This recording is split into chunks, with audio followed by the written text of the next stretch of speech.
Chapter 368. More than 10 heavenly gods of the Golden Horn God tribe saw the cruel smile on Xianxia's face. They exchanged looks and saw helplessness in each other's eyes. Then that helplessness turned into insanity and desperation. Xianxia was the only son of the Blood King.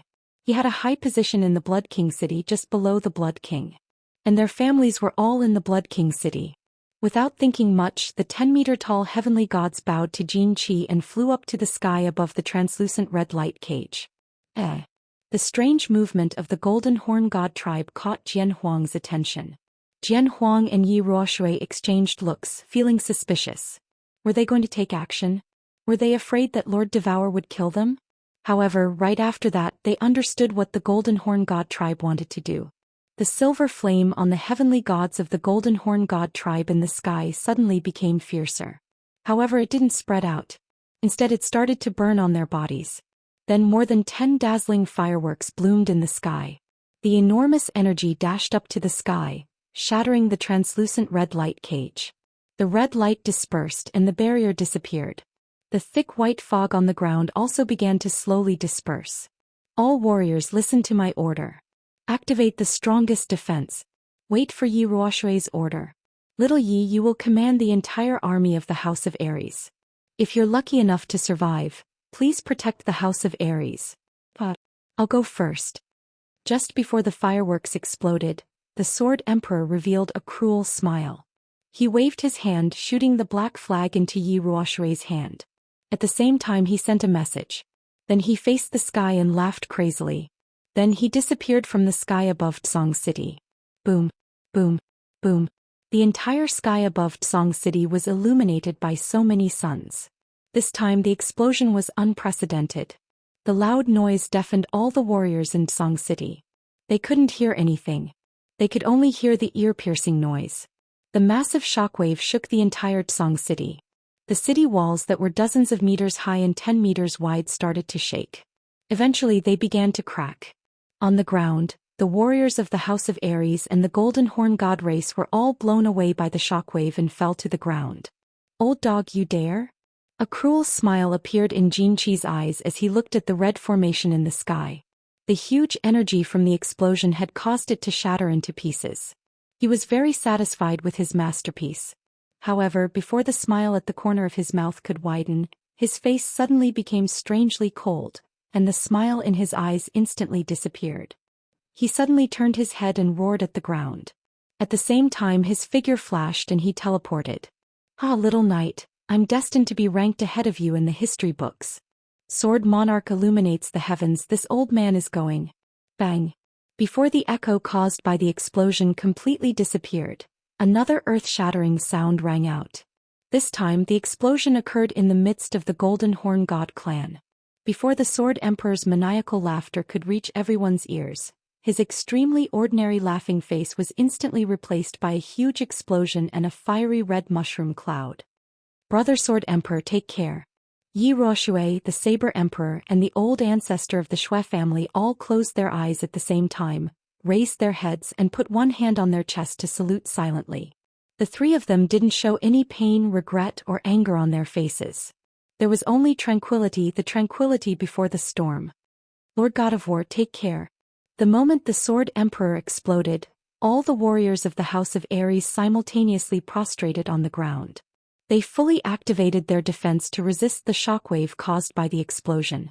Then, without caring about the mud on their faces, the broken stones and branches on their heads, the rags on their clothes, their eyes that couldn't open, and their ears that were still ringing, they all stood up together, closed their eyes, slightly raised their heads and put one hand on their chest to salute. Then, they collectively roared at the top of their lungs. Lord God of War, take care. The loud roar resounded again and again, covering the roar of the explosion. It shocked the heavens, the earth, and the remaining 300 Golden Horn God clan members after the explosion. The invincible God of War will never yield. All warriors, kill. Yi Ruoshui's white eyebrows suddenly straightened as she drew her sword out of its sheath. Her murderous aura burst out. She raised the black flag in her hand and waved it forward without saying anything.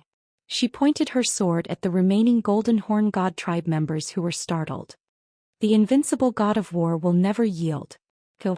All the warriors roared at the same time, their battle aura surging. Like a pack of wolves that had lost their leader, they roared and ran forward with their blood-red eyes. The flames of war raged outside of Tsong City, but it was quiet inside the city. Only the Yi family castle was still alive. Behind the mountain by the lake there were rows of people standing. They were all young people and there were at least a few hundred of them. The Spear Emperor stood alone in front, quietly waiting for the order from outside the city. When a dozen or so fireworks lit up the sky, they were shocked. Then when they heard the Sword Emperor's wild laughter, they felt their hearts tremble. The Spear Emperor's wrinkled face twisted into a yellow cauliflower. Following that, another firework bloomed. Hundreds of people in the field, like the martial artists outside, placed their hands on their chests and saluted. At the same time, they followed the martial artists outside and roared in unison. The hundreds of young elites did not cry, nor did they show any expression. They simply stared outside the city, clenching their fists tightly. They did not cry, nor did they want to charge out and fight to the death with the foreign races. They knew that their more important mission was to survive. For the future of the House of Aries, they had to survive. Senior, why haven't my brother and sister Qingqing woken up yet? What time is it now? Hurry up and wake them up. On the Chilling Heart Pavilion's rooftop, Yu Shixue was still sitting quietly at the entrance of the rooftop. Yi Qinggu and Yi Qingyu were next to her, speaking anxiously. The two of them almost wanted to charge in and wake Yi Qinghan up. Yi Qingyu, Yi Qinggu, and the two people inside the Chilling Heart Pavilion were all seated elites. Furthermore, they were some of the most important people on the list. The battle outside had already reached its climax. It was very likely that Tsong City would be breached in the next second. At that time they might not even be able to escape. Don't worry, girl. Although the Golden Horn God race is slightly stronger overall, it is still impossible for them to breach Tsong City in a short period of time. I will not wake them up until the very last moment. Yu Shishue's divine sense had been spreading out this entire time, paying close attention to everything happening outside Tsong City. The formation had been breached, but she had not panicked in the slightest. The Sword Emperor had died, but her expression had not changed in the slightest. She believed that this was the fate of a God-rank expert. The greater one's strength, the greater the responsibility. Perhaps the next one to die would be Yi Ruoxue, the Saber Emperor, or her. Since they were all going to die, what was the point of grieving and complaining now? However, after a while, her expression, which had not changed all this while, suddenly fluctuated a little. She even let out a soft cry of surprise. A hint of joy appeared in her eyes. She immediately turned to look at Yi Qingyu and Yi Qinggu and smiled. The two of them have woken up. Chapter 369.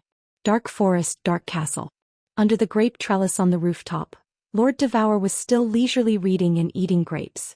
It seemed he couldn't get tired of reading this book and he couldn't finish the grapes. All of a sudden the door opened. Madame Jiao in her grey robe walked in with a cup of hot tea. Looking at Lord Devour's back, she smiled and put the hot tea on the crystal table. She bowed and stood aside quietly. Lord Devour acted as if he didn't see her, continuing to read his book. After a while, he tilted his head and said emotionlessly, "What's up?" "Yeah." Madame Jiao smiled and then said, "My lord, you don't want to take care of little Han anymore?" "Why should I care about it?" Lord Devour arched his brows, asking with surprise, "I've repaid his favor, haven't I? Do you owe him a favor?" "No." Madame Jiao was a little surprised, answering with an embarrassed face. "Even if you owe him a favor, you should take care of him. You want me to help him, so you owe me another favor." Lord Devour closed his book, taking a sip of the hot tea. Then he continued, "Do you want to owe me another favor?" "Ah, my lord, you must be joking. I can't repay your favor for the rest of my life. How could I dare to ask for more from you? Ajia will leave now." Madame Jiao bowed one more time, walking away gracefully. "I've helped him once. If Yi Qinghan can't handle such a small matter, I'm wrong about him." Lord Devour put down the teacup, picking up the book and saying faintly, "Ajio, you don't need to go down there. Let's go to Tsong City to watch a good show." However, when she picked up the book, she suddenly looked towards the south in astonishment. Then her expressionless face revealed a slight smile. She put down the book and stood up, saying, "Ajio, there's no need to go down. Let's go to Tsong City and watch a good show." Ajio was surprised, looking at Lord Devour, but he didn't ask anything. After a while, two shadows, one red and one gray, disappeared from the dark castle. Yi Qinghan felt like he had a very long dream. In the dream, there was nothing but darkness and a drop of water that kept dripping down. He felt that this dream seemed to have gone on for a very long time. Perhaps it was a few days, perhaps it was a few years, perhaps it was tens of thousands of years. For such a long time he had nothing to do, as if he could do nothing. Like a bored child watching ants crawling on the ground, he began to study the drop of water. Where did this drop of water come from? Why was it spinning when it dripped down? Why did it create ripples when it landed? In the end, how did it disappear for no reason? He thought about it for a long time, but he still couldn't figure it out. In the end, he simply stopped thinking about it. If the water droplets fell, so be it. If they disappeared, so be it. Why should he care so much? However, when he stopped thinking about it, he suddenly understood. There was a reason why the water droplets fell, there was a reason why they rotated, and there was a reason why they disappeared. Everything was reasonable, and there was no need for him to pursue the reason behind it. All he needed to know was that it had fallen, it had spun, it had disappeared. And then he had woken up. The first thing he saw when he opened his eyes was that he was hugging a girl. This girl seemed a little familiar. This woman was completely naked and her beautiful body was right next to his body. The sight of it made his entire body suddenly dry up. It seemed like his guy was still in the other party's paradise. Looking at Yu Qingqing's beautiful face that was sleeping soundly with her eyes closed, he couldn't help but swallow his saliva. Then he realized that his lower part was starting to harden again. Oh! Yu Qingqing had just finished listening to the song, but she was woken up by a strange movement. She opened her pearl-like eyes and blinked at Yi Qinghan. Only when she felt that her lower part was filled with something hard did she suddenly wake up. She quickly twisted her body and turned to the side. She covered her face and pulled the quilt. She was so embarrassed that she didn't dare to see anyone. Little Qingqing, you're so beautiful. Come, let this young master admire your blooming peach blossoms. Yi Qinghan hurriedly followed up and stuck his body to her. His two big hands went under the blanket and hugged Yu Qingqing from behind. His fiery lower body directly pressed down as if he wanted to let this peach blossom one more time. Humph! A cold snort resounded in the room, splashing cold water on the two people's burning hot bodies and waking them up in an instant. Yi Qinghan, if you want Song City to be breached, your Yi family's experts to be annihilated, and your ancestor to self-destruct, then you can't do anything you want. You can continue to enjoy it. The cold voice rang out again. This time the two of them heard it clearly and were not as panicked. However, after understanding the content of the words, they became even more panicked. It's the clan leader. Yu Qingqing's face was as red as a ripe strawberry. Like a startled kitten, she suddenly jumped up from the bed and frantically looked around for clothes to wear. What? Yi Qinghan was also startled. He immediately jumped up and put on his clothes as quickly as possible. Then he waited for Yu Qingqing to finish putting on her clothes before bringing her out of the second floor and onto the rooftop. Qingqing greets the clan leader. Big brother. Bulhan. The two of them saw Yu Shixue standing calmly on the rooftop, as well as Yi Qinggu and Yi Qingyu, whose faces were filled with joy. Senior Yu, what's going on? Yi Qinghan nodded at Yi Qinggu and Yi Qingyu, but didn't say anything. Instead, he turned his attention to the white-robed Yu Shixue and asked anxiously. Nothing's going on. Yu Shixue looked outside the city and said calmly, in about 10 minutes the experts of the House of Aries will be defeated. In half an hour, Song City will be breached. Your ancestor will probably make his move soon and prepare to self-destruct. Holy shit, is it that serious? After a nap, Yi Qinghan swallowed hard and looked outside the city in fear, but he didn't think too much about it. He cupped his hands at Yu Shixue and said, 10 minutes is enough. Xiao Wu, little Qingqing, little Yu, come with me. Senior, wait for me. Yi Qinghan didn't hide from Yu Shixue. He opened his freedom ring and brought the three girls into the freedom pavilion. You guys stay here and wait for me to return. After leaving the three girls in the main hall of the freedom pavilion, Yi Qinghan used form displacement transposition to appear in the cultivation room. Only Elder Lu was sitting cross-legged in the empty cultivation room, cultivating. Little Han, congratulations. Elder Lu opened his beady eyes and smiled at Yi Qinghan. The beard on his chin trembled as he spoke. There's no time. Elder Lu, do you have a full-body battle robe or some other offensive divine tool? I do have a set of battle robes. I bought it in the Immortal realm for fun and it's pretty cool. Elder Lu smiled faintly and took out a black battle robe, a black dragon-shaped mask, and a warrior hat from his interspatial ring. He threw them to Qinghan and said, "Didn't I give you all the sacred weapons last time in the god-slaying mountain? I only have ordinary divine tools. I gave them all to the Yi family and others. I still have a few that I can't use." Yi Qinghan took the black battle robe and laughed bitterly. Then he suddenly thought of something and exclaimed, "That's right, I still have a saber that I can use. Alright, Elder Lu, I'm leaving." Yi Qinghan didn't waste any more time and disappeared from the Freedom Pavilion. Chapter 370. Outside Song City, the battle had reached its peak. Under Yi Ruoshui's command, the 400 Sage Realm experts of the House of Aries and 2,000 Emperor Realm experts roared and charged towards the Golden Horn Holy Tribe. There were around 600 Golden Horn Holy Tribe experts before they came to Song City. After a round of sneak attacks from the House of Aries, more than 100 of them were injured. However, there were no casualties. On the other hand, the Sword Emperor's Sword Emperor Lights the Heavens had taken over 200 lives. Jian Huang was the strongest God Realm expert of the House of Aries. He was a warrior of the House of Aries who was infinitely close to the peak Heavenly God Realm. Most importantly, the location of his self-detonation was at the center of the Golden Horn God clan's territory. He burned his soul and divine crystal. With such terrifying energy, it was normal for him to kill 200 peak martial saints. Of course, if he had more time he could have easily killed these 100 peak martial saints in less than half an hour. However, he didn't have the time. Once he did, Jinqi would attack. Thus he could only choose the fiercest and most lethal move. Of the 600 peak martial saints, less than 400 warriors were left after the first round of explosion. Moreover, half of them were injured. The warriors of the House of Aries rushed over.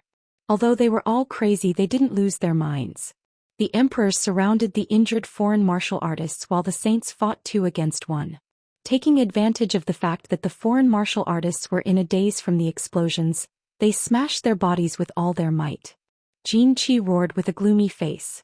He scolded all the Golden Horn Holy Tribe experts to fight. The 4 peak martial saints beside him didn't dare to speak. They were afraid that Jin Qi would go crazy and ask them to self-detonate. Of course, Jin Qi didn't dare to ask them to self-detonate to kill people. Self-detonation could destroy the formation. This wasn't against Lord Devour's rules. After all, they had only broken the formation and self-detonated. This was equivalent to giving Lord Devour an explanation. If he asked the peak Heavenly God Realm experts to kill people, he was afraid that Lord Devour would kill him in anger. After a while, under Jin Qi's continuous roars, under the leadership of the 200 uninjured experts, the Golden Horn Holy Tribe managed to stabilize their footing. After all, they were all at the peak of the martial saint realm. As long as the black flame barrier was activated, the Emperor Realm martial artists could only watch helplessly. Although the number of martial saints in the House of Aries was almost enough, how many peak martial saints were there in the House of Aries? There were only a dozen of them, and Dragonbutt was the strongest. As for people like Yi Jian who had just stepped into the Saint Realm, he had not completely grasped the Saint Realm. Although he could barely reach the peak of the first level of the Saint Realm after merging with his beast, there were still a lot of saints like him.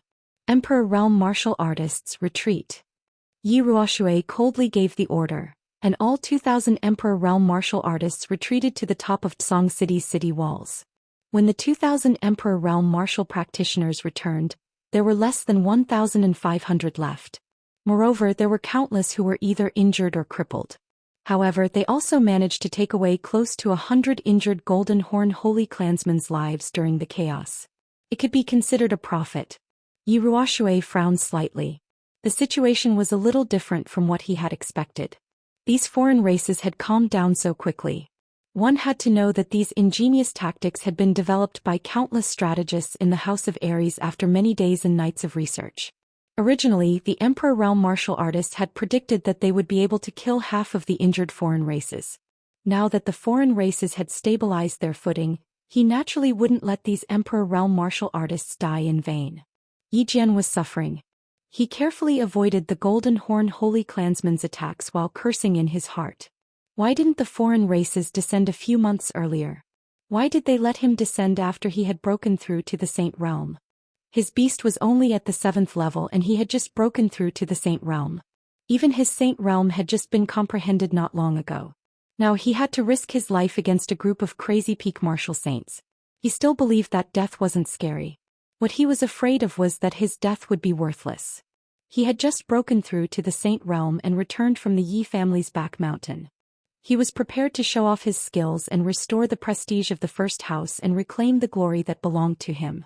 Now he had suddenly joined this inexplicable war and it was very likely that he would die inexplicably. In the end he would become an insignificant person at the bottom of the list of countless deaths in the history books. He wasn't willing to accept this. He wasn't willing to let his life end like this and become a grain of sand in the torrent of history. Therefore he was very careful. His attacks were also pretentious and his priority was to preserve his life. He wanted to survive this calamity so that he could shine in the future. Yi Tianlong was also very depressed. Although his understanding of laws wasn't high and he had only reached the 2nd level of the Saint Realm. His beast was at the 8th level. After merging, his battle chi could reach the peak of the Saint Realm. Although his laws were a little low, he could still fight a few hundred rounds with a foreign race member in front of him. He wasn't afraid of death. He also knew that if this continued he would definitely die. He just wanted to see the woman he had been thinking about for 50 years before he died. Old Man Dragon and Yi Qingye were also depressed. They always felt a trace of regret that they couldn't see their granddaughter's wedding. But this trace of regret was turned into a frenzied killing intent by the two. Among the hundreds of people, the two's attacks were the fiercest. Moreover, they were fighting together. The Dragon Slayer's dragon-seizing hand directly dispelled the flame barrier around the outsider. Then the Night Green Ox unleashed a Kuei Ox chop to heavily injure the outsider bound by the Dragon Slayer. The laws of wood and the laws of destruction complemented each other seamlessly. Their combat strength was ferocious. But after the two killed more than 10 foreign races, they became the focus of the battlefield. Their initial attack turned into a beating. The two of them had a hard time resisting and narrowly escaped death several times. The saints from the Hua family and Feng family were the ones who killed the most people. The Hua family specialized in assassinations, and such a chaotic situation was a good place for them to perform. The Feng family was very smart. They hid behind the people and swung their swords wildly. In the end they only targeted the injured foreign races. The results were obvious. The hundreds of saints were not afraid of death, but they all had their own thoughts. Some bravely died, some secretly cowered. Some went crazy, some fought bravely, some became more and more shocked. But at this moment, everyone knew that the House of Aries had lost. In the end, some of them might be able to survive, but they could only surrender in humiliation. Only then would they be able to prolong their feeble existence. The Golden Horn God race was known for their warlike, cruel, and lecherous nature. Once they stabilized their position, they started fighting. But they realized that these enemies were not very strong. Hence, the more they fought, the braver they became, completely suppressing the divine battle manner. The House of Aries also suffered more and more casualties. More than a third of their saints had died, and the number was still increasing. Kaka, children, all transform for me. Kill these abominable humans for me. Don't leave a single one alive. Seeing that the time was right, Jinqi's eyes turned red as he decisively gave the order to attack. The losses this time were too great. He did not know how he would conquer the remaining race and the small island in the East Sea if the humans did not find the divine sword. But at this moment he couldn't care less. If he didn't crush all these humans who had caused him to suffer heavy losses into mincemeat, he wouldn't be able to calm down until he vented his anger. Kaka. The remaining 200 or so Golden Horn God race warriors were all in good condition. Under Jinqi's command they all roared in excitement. Then the black flames on their bodies surged and their bodies became thicker. The two horns on their heads grew infinitely long and thick. Various tattoos wandered on their faces and their eyes became slightly dark red. It's over. Yi Tianlong's eyes revealed a trace of despair. He raised his head high and looked towards Song City with nostalgia. But he did not see that woman. He was slightly disappointed. His battle aura surged and he roared as he charged towards the Golden Horn God race warriors. The final battle had arrived. Countless people roared as they charged forward. There were also many who hesitated. Of course, there were also a few who started to retreat secretly. Chapter 371. Yi Ruoshui's two white eyebrows bent helplessly.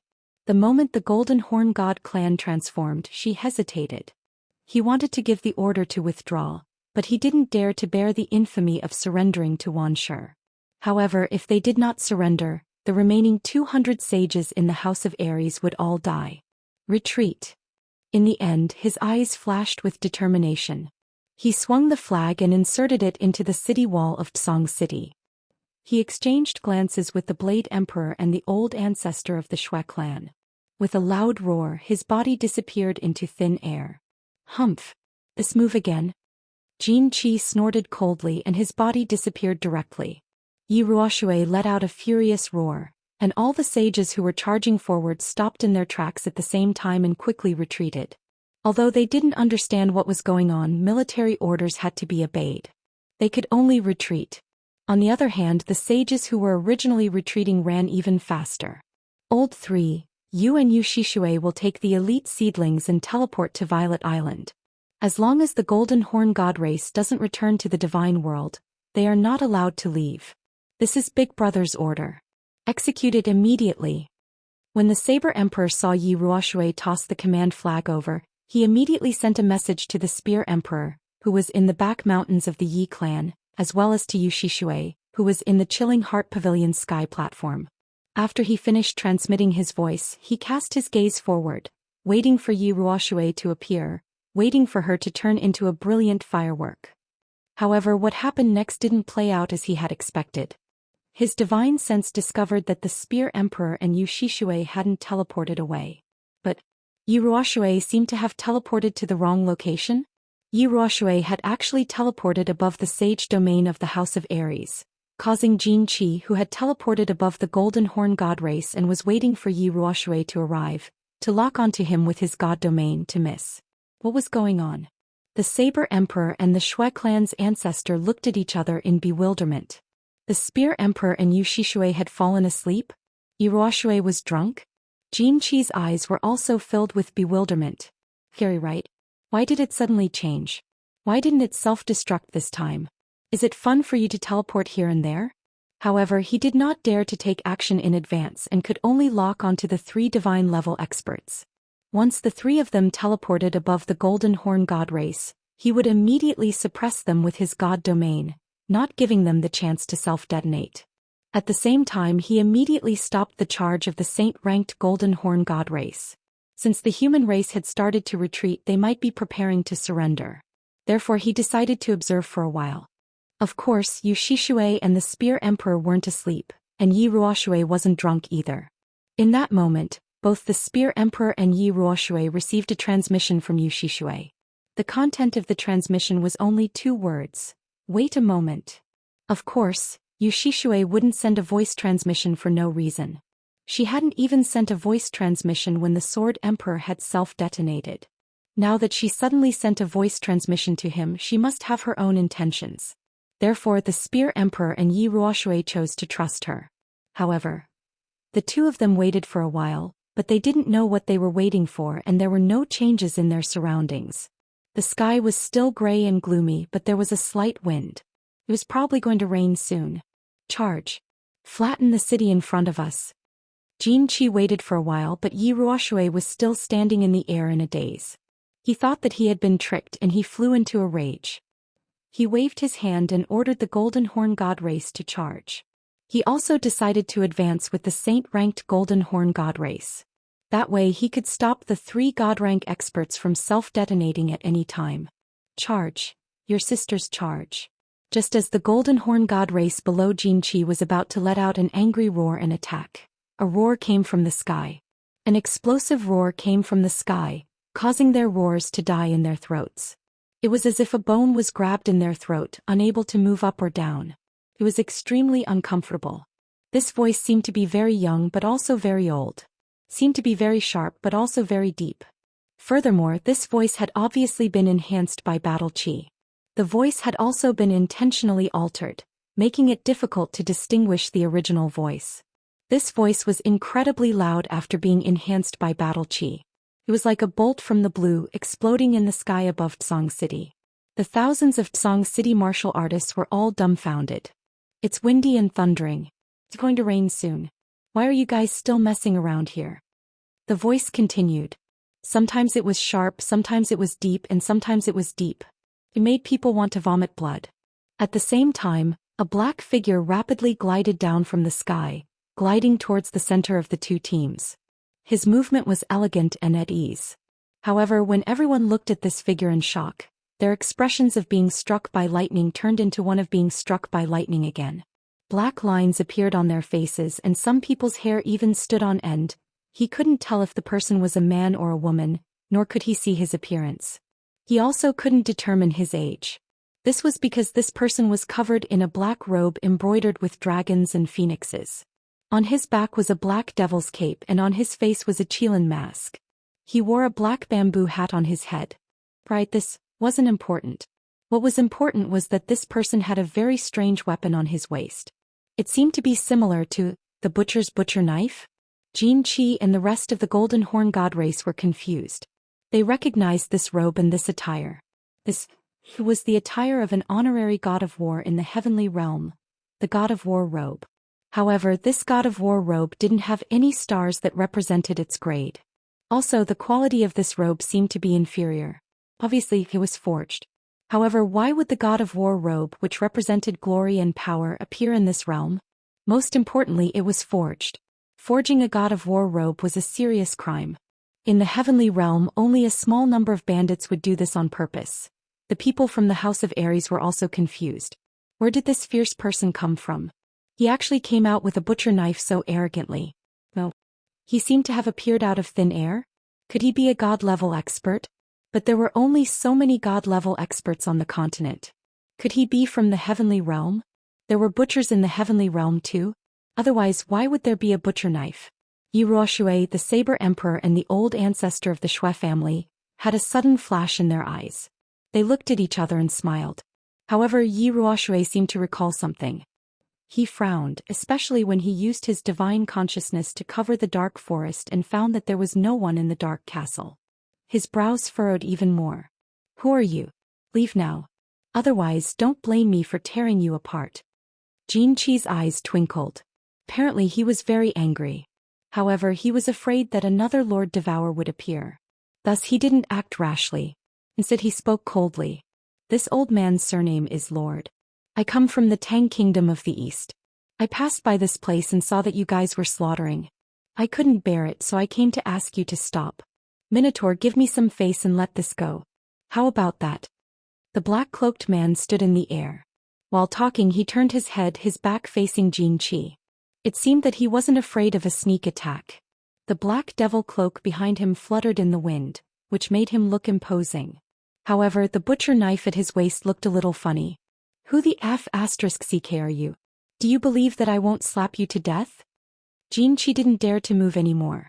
Facing a God General Realm expert and 4 Peak of Heaven God Realm experts, he dared to be so arrogant. If he wasn't a fool, he must be a super expert.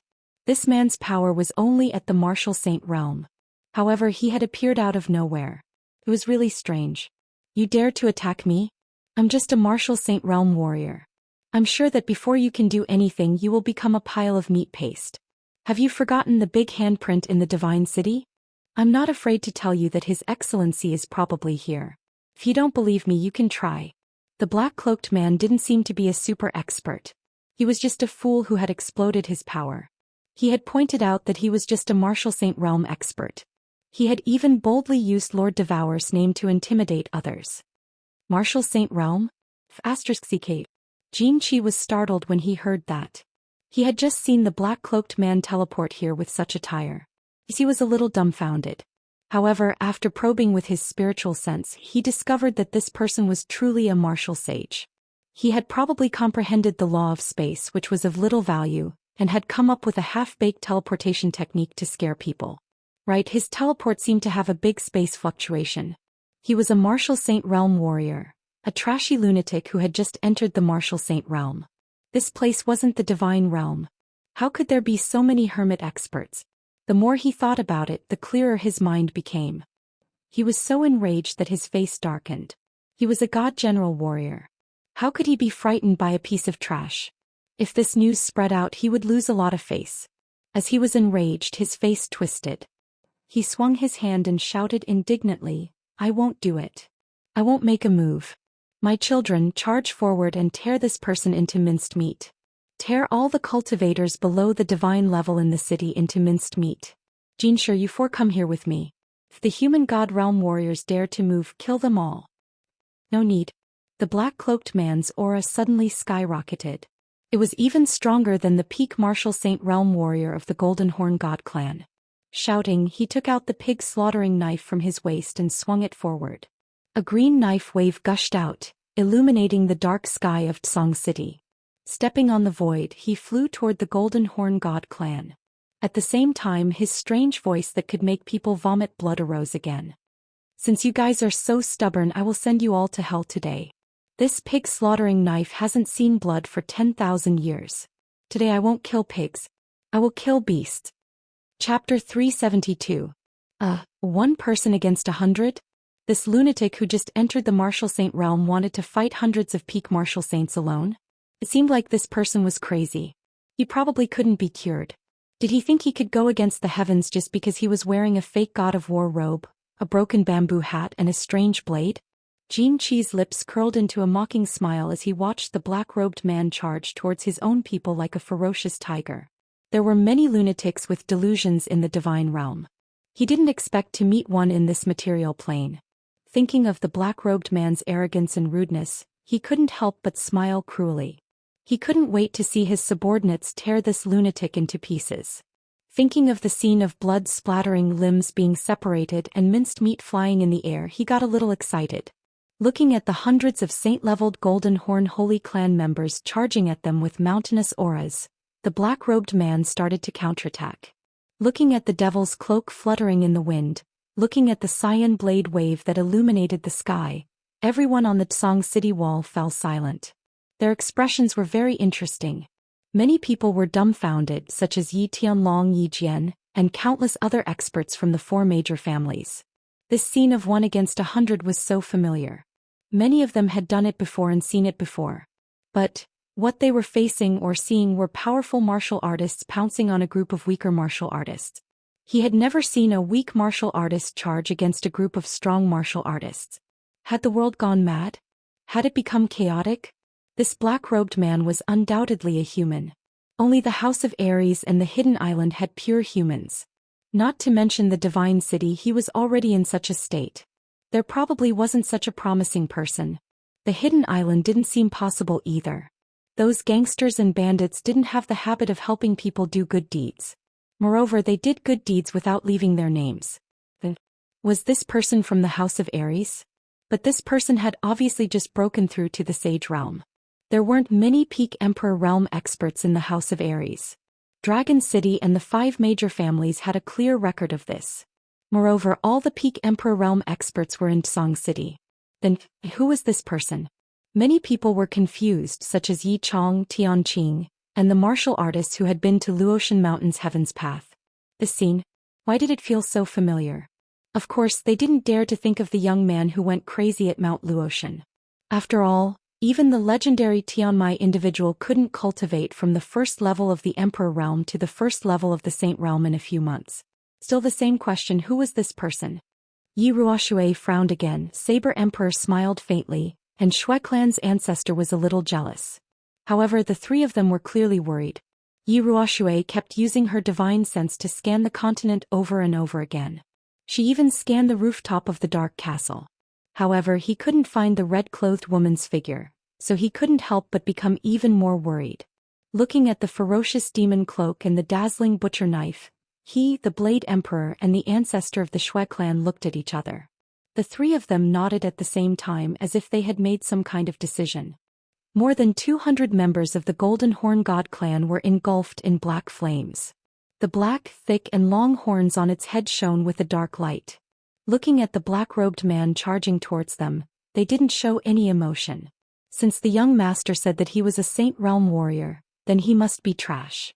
To them who were at the peak of the Saint Realm, all the Saint Realm warriors in the material plane were trash. Therefore they ignored the black-robed man who was getting closer and closer. Only 3 of them charged towards the black-robed man while the rest continued to charge forward. Their thick and strong legs didn't even tremble a little. "Ha, you bastards dare to look down on me? take this move of mine. A butcher knife leaves no trace behind." The black-robed man's sharp and deep voice sounded again. The black-robed man directly charged towards the Golden Horn God clan. He didn't stop at all. It seemed like he wanted to fight them head-on. "Golden Horn God of Destruction. Go and die." The black horns on the heads of the 3 Golden Horn God clan flickered even more frequently. The corners of their mouths revealed a cruel and mocking smile. This puny human didn't even dodge when facing their golden horns? One must know that even a normal God Realm expert wouldn't dare to take such an attack from the 3 of them. Looking at the black-robed man charging towards them, the corners of the 3's mouths curled up at the same time, revealing a sinister and wild smile. However, before their smiles could widen, they felt a sudden fluctuation in the space around the black-robed man, and this fluctuation quickly spread towards the space around the 3 of them. It was as if a stone had been thrown into a lake, causing ripples to appear. When the ripple was transmitted to their side, all of a sudden, a strange change occurred. They felt as if their advancing bodies had suddenly crashed into a wall, causing them to stop abruptly. However, this wasn't the most frightening thing. What frightened them the most was that they suddenly realized that they couldn't move. Then they saw a bewitching purple light flash and the 3 of them completely lost consciousness. When they regained consciousness, they were even more frightened. They found that their bodies seemed to be constantly floating. That's not right. It was their heads that were continuously falling down. They saw their opponent's head falling down as well. Their opponent's body, which was still standing upright, was constantly spewing out green blood. Then all 3 of them lost consciousness at the same time. Xiao. The Golden Horn God clan members on both sides were still charging forward, but the Golden Horn God clan members at the back suddenly stopped. They blinked their eyes at the same time, looking at the 3 bodies that were still spurting out blood, as well as the 3 heads with their eyes wide open on the ground. They were confused. What's going on? Without waiting for them to think clearly, the black-robed man continued charging forward. Then a strange ripple appeared in the space, followed by a purple radiance. Then the black-robed man easily walked through the center of the Golden Horn God clan members who were standing there foolishly. His figure was very elegant. A strange saber emitting green saber waves directly slashed across the neck of the Golden Horn God clan members. Then the black-robed man didn't even look at them. The black-robed man continued moving forward. After a moment, the heads behind him slowly fell to the ground, green blood spurting out. The black-robed man's black demonic cloak and butcher knife charged forward like lightning. In the blink of an eye, he had already perfectly passed through the Golden Horn God clan's formation. Only when he reached the back of the formation did he stop. Behind him was a row of headless bodies with blood spurting out, as well as countless heads with their eyes wide open. Drip, drip, drip. When the black-robed man was halfway through his charge, the Golden Horn God clan members on both sides had already stopped. All of them stared at the black whirlwind in a daze as it blew past them. Until the last head fell to the ground, the entire place was silent, deathly silent. Only the sound of the black-robed man's demonic cloak fluttering in the wind, as well as the dripping sound of the butcher knife dripping blood. Drip, drip, drip. Blood continued to drip from the black-robed man's blade, dripping onto the ground. The yellow ground was dyed greenish-black, and the faces of the thousands of people in Tsong City were also dyed greenish-black.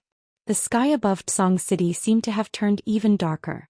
The wind was getting stronger. A storm seemed to be coming. Chapter 373. This pig slaughtering knife, leaving no trace for 1,000 li? This move was called pig slaughtering knife, leaving no trace for 1,000 li? Jinqi wasn't thinking about anything at this moment. Instead, he kept repeating the name of the move that the black-robed man had just mentioned. There was nothing wrong with the knife, but how could it not leave a trace? Wasn't there blood on the knife? Giving random names was not good. Giving random names was not right. Giving random names was very immoral. Yi Tianlong was even more confused. Yi Jian was even more confused. Everyone else was even more confused now. This situation was inexplicable. A first-level Saint Realm martial artist killed a peak Saint Realm martial artist as if he was slaughtering a pig? Had the world gone crazy? Was this the way of the world and not the way of the past? Countless people began to rub their eyes. When they opened their eyes, they still saw a ground full of corpses, the black man standing proudly and the pig slaughtering knife dripping with blood. Yichang was even more confused. Tianqing was even more confused. Of course, those who saw that youth at the Luotian mountain were even more confused. The enchanting purple light was correct. The aura and methods of killing were also correct. However, they still couldn't believe it. Could that youth really be a Heaven Meridian expert? Or was there someone else in this world with the same skills as that youth? Otherwise, how could the spatial fluctuations be explained? How could this robe and this pig-slaughtering knife be explained? Yi Ruoshui, Saber Emperor and old ancestor Shui smiled. At this moment they didn't release their divine senses to search for that woman. Instead they exchanged glances. Their solemn expressions became even more resolute and they held their weapons even tighter. As the last drop of blood dripped, the black-robed man slowly turned around without saying anything. He slightly raised his bamboo hat, and the Qilin mask on his face seemed to look even more ferocious. The wind was getting stronger and stronger, making his devil cloak flutter even louder. Swish! Raising the pig-slaughtering knife in his hand, he dashed to the left again. Like a black whirlwind, he swept towards the golden horn celestial race on the left. Devil, he is a devil. The devil is here, run. Only when a few heads floated up did the golden horn celestial race awaken. Their faces turned dark green and the tattoos on their faces stopped moving. Boundless fear and fear filled their eyes. They were afraid and they began to run. The great golden horn holy tribe was not afraid of any battle, nor was it afraid of death. However, facing such a strange situation they were afraid. Without hesitation they ran away. Fear was the easiest thing to spread. Fear and madness were the same. Once they were infected they would spread infinitely. If this black-robed man was stronger than them they wouldn't be afraid. Instead, the death of their comrade would stimulate their blood type and cause them to go crazy. But the current situation was too strange. Only the legendary 9 Hells Fiends would have such methods. No, that's right. The frantically escaping Golden Horn God race warriors had finally woken Jin Qi up. At that moment he understood many things. For instance, the name of this technique was definitely wrong. For instance, this black-robed man had definitely obtained a Soul Emperor treasure. It wasn't like he hadn't seen a situation where the weak slaughtered the strong. As the only son of the Blood King, he had seen many such things. But for those martial artists who could kill the strong with their weak strength, it was all because they had precious treasures on them. And in this material plane, precious treasures could only be found in the small divine pavilion left behind by the Soul Emperor in this plane's spatial turbulence. And the appearance of this war god robe was easy to explain. This black-robed man had obtained a precious treasure left behind by the Soul Emperor. Similarly, the purpose of this trip, the 12th sword, was definitely with this black-robed man. A precious treasure that could allow a first-level Sage Realm expert to easily kill a group of peak Sage Realm experts. What kind of treasure was it? Thinking of this, Jin Qi suddenly burst into laughter. This shocked Yi Ruoshui and the other two. They almost couldn't control themselves from teleporting. Ignoring Yi Ruoshui and the other two, Jin Qi coldly stared at the black-robed man and shouted at the escaping Golden Horn God race warriors, "You stupid pigs, he isn't a fiend. How could a 9 Hells Fiend appear in a material plane? He only obtained a treasure that could temporarily increase his strength. Listen up, as the young master of the Blood King city, I order you to kill him. Whoever dares to retreat, I will kill his entire family. Of course, whoever kills him, I will grant him a city and honor for generations." Kill his entire family? Grant him a city? The two completely different treatments made all the Golden Horn God race warriors stop in their tracks of escape. But when they heard that their entire family would be killed, they didn't dare to run. But when they heard that they would be granted a city, they went crazy and started running back. The city that Jin Qi was talking about was obviously not the Blood King city, but one of the 88 small cities under the Blood King city. But the small cities in the God realm couldn't be compared to the small cities in the Fire Dragon continent. The small cities, there were dozens of times the size of the Fire Dragon plane. They were all Sage Realm experts. Normally they were the lowest level warriors in their race. But now they had the opportunity to become the master of a city? Of course they went crazy and started to charge at the black-robed man. If they ran they would die and their entire family would die. If they advanced they would have hope and glory. Anyone would choose the latter. A bunch of idiots. Aren't you afraid of death after being tricked? I will send all of you back. A pig slaughtering with a knife, leaving no trace in 1,000 miles. When the black-robed man saw this, he stopped chasing after the golden horn god race warriors and murmured to himself. His hand gently wiped the blade that was covered with greenish-black blood. Then he waved his hand abruptly. A cyan saber wave was spurted out and resolutely rushed towards the red-eyed golden horn god clansmen. Below Tsong City, a black whirlwind started to blow again, making the wind that was getting stronger and stronger. Whoosh! Blood and heads flew everywhere under Tsong City. The space above Tsong City suddenly trembled and two people appeared out of nowhere. The cold and elegant Yu Shixue and the white-haired, white-bearded Spear Emperor appeared above Tsong City's gate at the same time. Little Yi, congratulations. Brother Ruoxue, congratulations. The two instantly appeared above Tsong City and looked at the black-robed man with deep meaning. At the same time they transmitted a message to Yi Ruoxue. Lord Devour isn't in the Darkness Castle. I can't find him. Yi Ruoxue didn't turn around nor did she look happy. Instead she had a serious expression on her face as she transmitted a message to the two of them. Yu Shixue and the Spear Emperor's expressions simultaneously changed.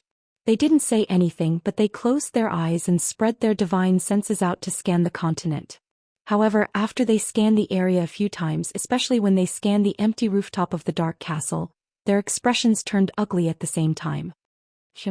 Their divine senses attracted Jin Qi's attention, especially Yu Shixue, who had just become a deity not too long ago. She wasn't very familiar with her divine sense, so the ripples she caused were much stronger. Their dark expressions didn't escape Jin Qi's notice. He muttered to himself for a moment, then began to spread out his divine sense. After a few rounds of probing, his expression suddenly changed and became very complicated. That terrifying woman wasn't in the castle? And she wasn't in the Flame Dragon realm either? What was going on? Had that woman left the Flame Dragon realm? Or was she hiding? Jin Qi was extremely confident in his divine sense. He firmly believed that even if that woman was a god emperor, there was no way she could hide so well that he couldn't detect her. As he watched more and more of his clansmen's heads float into the air, and as that butcher's knife danced around more and more, he gritted his teeth and made a decision. I'll bet. I'll go all out.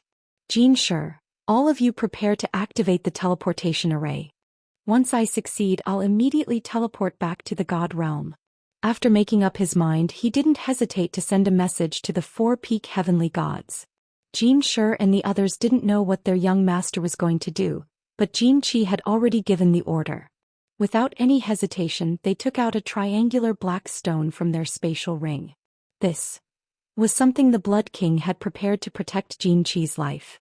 It was an emergency teleportation array. As long as the four of them crushed the triangular stone at the same time, a teleportation array would appear in the sky and take them straight to the Blood King city. Die for this, daddy. Under the terrified gazes of Yi Ruoxue and the others, Jin Qi's figure suddenly teleported. In the next second he appeared next to the black-robed man below, a sinister smile on his face. He immediately activated his god domain and enveloped the black-robed man. At the same time, a wave of golden flames shot towards the black-robed man, trying to burn him to ashes. No. Yi Ruoxue roared. The 5 heavenly gods in the sky above Tsong City emitted white flames at the same time, then disappeared from the sky above Tsong City. Chapter 374. Jin Qi wanted to gamble. This divine sword was very important to both his father and his uncle. Because this divine sword was one of the keys to enter the Soul Emperor Pavilion, which was the #1 treasure trove in the divine realm. The Soul Emperor was the most important person in the divine realm. His treasures were undoubtedly the most important. However, this wasn't the most important thing. In the end, Jin Qi made up his mind to let the black-robed man, who was at the initial stage of the Martial Saint level, instantly kill a bunch of Martial Saint level treasures. This treasure was so magical that it was a supreme treasure even in the divine realm. Even if he got the divine sword, it would belong to his father and uncle. Whatever he got from the Soul Emperor Pavilion would belong to his uncle and father. But the black-robed man's supreme treasure was different. He got it so it would belong to him. So he did not hesitate to let the 4-peak heavenly god treasures activate the teleportation formation. He teleported and burned the black-robed man to ashes with his flames. As for the divine sword and the supreme treasure in the black-robed man's spatial ring, he was not worried. His flames did not have the ability to melt those treasures. When Jinqi moved, Yi Ruoshui also moved. Lord Devour was not here. The five of them could not watch the hope of the House of Ares, or the black-robed man, who could bring hope to the fire dragon plane, die. So from the beginning, Yi Ruoshui, Saber Emperor and Ancestor Shui had decided that if Jinqi attacked, the three of them would protect the black-robed man at all costs. But they did not expect that Jinqi would not care about his own life. He was not afraid that Lord Devour would smash him to pieces. He did not let his subordinates do it but did it himself. Although it was different from what they had expected, the five of them did not waver. They teleported. They decided to use their lives to exchange for the black-robed man's survival. Kid, let the protector of the god-slaying mountain take you to Purple Island. You can take revenge for us when you break through to the god realm. The five of them ignited with flames. Before teleporting, they sent messages to the black-robed man. When they appeared again, they were between the black-robed man and Jinqi.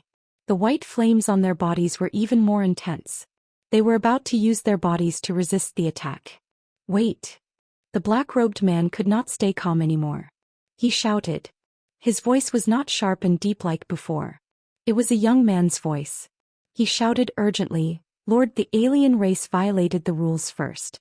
Why don't you act? Lord, make a move? Jinqi and Yi Ruoshui were startled at the same time. A trace of fear appeared on Jinqi's face. However, he didn't hesitate and continued to shoot the golden flame in his hand forward. At that moment, the five of them were delighted. However, seeing that Jinqi did not stop attacking, they had no choice but to continue emitting white flames toward the golden flames. Buzz. All of a sudden, a ray of gentle white light suddenly lit up, illuminating the entire sky of Tsong City. This light was very warm, very cozy and very comfortable, so much so that no one in Tsong City wanted to move. No, it wasn't that he didn't want to move but that he couldn't. Yi Tianlong's eyes widened in horror. Yi Jian's mouth was still wide open. Yi Chong found that he couldn't open his eyes. The four-peak heavenly gods of the Golden Horn Celestial Clan found that they couldn't move their hands that were about to crush the triangular divine stone. Jinqi's golden flames were still suspended in mid-air, while the white flames on Yi Ruoshui and the others' bodies were still burning. The black-robed man's pig-slaughtering knife had a drop of greenish-black blood at the tip of the knife. It wanted to drip down but it couldn't. The entire world was quiet. The entire world seemed to have stopped. It was as if time had stopped at this moment. The clouds in the sky stopped drifting, the wind stopped blowing, and the raindrops that were about to fall also stopped falling. A huge face appeared in midair once again. It was a blurry yet clear face. It was a woman's face. Not many people in the god world dare to violate the rules that I set. Your big uncle doesn't dare, your father doesn't dare, but you dare to violate it? A faintly discernible voice suddenly resounded. Sometimes it was near, sometimes it was vicissitude, and sometimes it was young. It was very strange. The voice wasn't loud, but it sounded like it was ringing in the ears of thousands of people. Everyone could hear it clearly. After the voice finished speaking, a gentle breeze blew from the huge face, brushing past everyone. Those who were brushed by the breeze suddenly realized that they could move. When the breeze brushed past Jinqi, the golden flames on his body disappeared without a sound. When it brushed past Yi Ruoshui and the others, the white flames on their bodies also disappeared. The clouds in the sky continued to drift, the wind blew and the raindrops continued to fall. Drip, drip, drip. The entire place resumed its tranquility. The only sound was the sound of blood dripping from the butcher's knife. The ticking sound rang in everyone's ears and hearts, causing everyone's hearts to palpitate at the same time. Sir, I was wrong. Give me a chance. I will return to the god world now. I will never come to the fire dragon plane again. Please don't kill me. Give me a chance. Give my big uncle face. My big uncle will remember this favor. Jinqi's face turned ashen. He directly kneeled in the air, kowtowing unceasingly to the massive face. He knew that the massive face had appeared one more time and he didn't have a chance anymore. Similarly, he could fall today, vanishing from this world. No one can go against my will. You can't. Your father can't. Your big uncle can't. Lord Devour pondered for a while. His voice was emotionless, as if he was talking about something trivial. Crippled Emperor? Can. I'll give him face. He's an important person. If I don't give him face, he's nothing. So, you can die now. After saying that, the huge face changed again and turned into a beautiful crystal-clear palm. Slowly and lightly it flew towards Xianxia. Its speed was slow, but it reached Xianxia in the blink of an eye. It grabbed Xianxia in its palm. Then it exerted a little force. Like a clay doll, Xianxia was pinched by that beautiful palm, turning into specks of dust that floated down from the sky. There was no minced meat, no blood, and not even a divine crystal. Everything had turned into dust. It seemed slow, but it happened very fast. Actually, from Xianxia's teleportation to Yi Ruoshui's teleportation, the black-cloaked man's roar, the massive face's appearance, and Xianxia turning into dust, only a few blinks had passed. Young master. Until Xianxia turned into dust, the four-peak heavenly god realm experts finally got themselves together. When the massive face appeared in the god city, they had used their soul consciousness to sense that Jin Kuan had been smashed into a puddle of blood. However, they hadn't seen it directly. This was the first time they saw it, so they were bewildered. Then they pulled themselves together. Their faces changed as they screamed in pain. You guys can go to the god world now. Tell the crippled emperor that I killed him. If you're not convinced, you can come and find me. Devour. The massive face said before disappearing in the sky of Tsong City. Devour? Devour. Dancing butterfly war god? When the four-peak heavenly god realm experts heard this name, they were a little confused. Eventually, they thought of something. Their faces changed again. They opened their eyes wide, looking at the place where the massive face had disappeared. They shivered. After a while, their faces turned ashen. Without a word, they crushed the triangular stones in their hands. A seven-colored radiance lit up the sky, and a black hole slowly appeared in the radiance. As for the four deity-level Golden Horn Holy Clan members, they directly teleported and brought the remaining dozens of Martial Saint-level Golden Horn Holy Clan members into the black hole. Finally, with a flash of light, they disappeared into the sky. Hee. It's done. I'm going now. The dead silence outside Song City was once again broken by a sharp and low voice. The black-cloaked man lifted his bamboo hat and nodded at Yi Ruoshui. He then waved his butcher knife in the air and sheathed it before disappearing. Citizens of the House of Ares, the battle has ended. We have won. Yi Ruoshui looked at the corpses and broken limbs on the ground. She smiled bitterly. She raised her hands and shouted. One. The invincible god of war will never surrender. Following Yi Ruoshui's shout, the 1,000+ people on the Tsong City wall raised their hands. Tears streamed down their faces as they shouted excitedly. Their voices reverberated throughout Tsong City. Chapter 375. Whoosh. The heavy rain finally came. The sky that had been oppressive for a long time began to clear up after the heavy rain. The thousands of martial artists on the city walls did not find a place to hide from the rain, nor did they use their battle chi to evaporate the rainwater on their bodies. Instead, they quietly began to clean up the battlefield and collect the corpses under the leadership of the supreme elders of the major families. In the heavy rain, countless people stepped on the mud, stepping on the red and greenish-black blood, and began to pile up all the corpses. They collected the broken flesh and limbs on the ground, and sent the countless weapons and broken armors back to Tsong City. After a period of busy work, they finally finished cleaning up the battlefield before the sky was completely dark. Black oil was poured on the corpses and countless torches were thrown onto them. 2 blazing fires were lit outside Tsong City, illuminating the entire city. At the same time, it also illuminated the thousands of people gathered in front of the fire on the left. Hundreds of elite seeds from the back mountain of the Yi family castle had already arrived here. Everyone in Tsong City who could still stand up was here. Everyone looked solemnly at the bones and limbs that were gradually turning black in the fire. At the same time, she placed one hand on her chest, raised her head slightly, closed her eyes and silently prayed. The invincible god of war will never yield. Rest in peace. Following Yi Ruoshui's angry roar, a loud roar sounded outside Tsong City. The roar pierced through the sky and reverberated through the earth. It was filled with sorrow, nostalgia and blessings. At that moment, the rain finally stopped. The strong wind stopped blowing and the dark clouds in the sky slowly faded.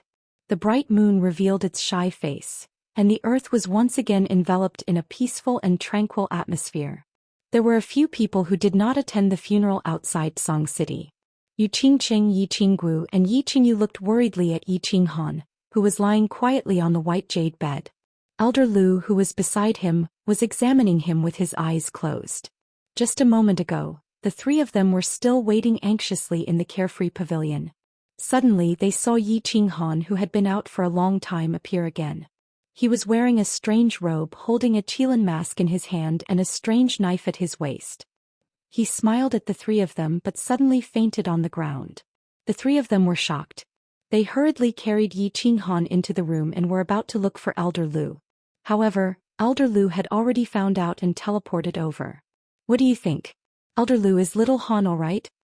Yi Qinggu, who had been staring at Elder Lu, asked anxiously when he suddenly opened his eyes. Yu Qingcheng and Yi Qingyu also fixed their eyes on Elder Lu. It's not a big deal, but the child was too desperate. He used up too much of his soul and fell into a deep coma. I'll give him some soul-nourishing elixirs and he'll be fine after resting for half a month. Elder Lu shook his head and sighed as he looked at Yi Qinghan's pale face with some pity. At the same time, he took out a green herb from his spatial ring and pried open Yi Qinghan's mouth.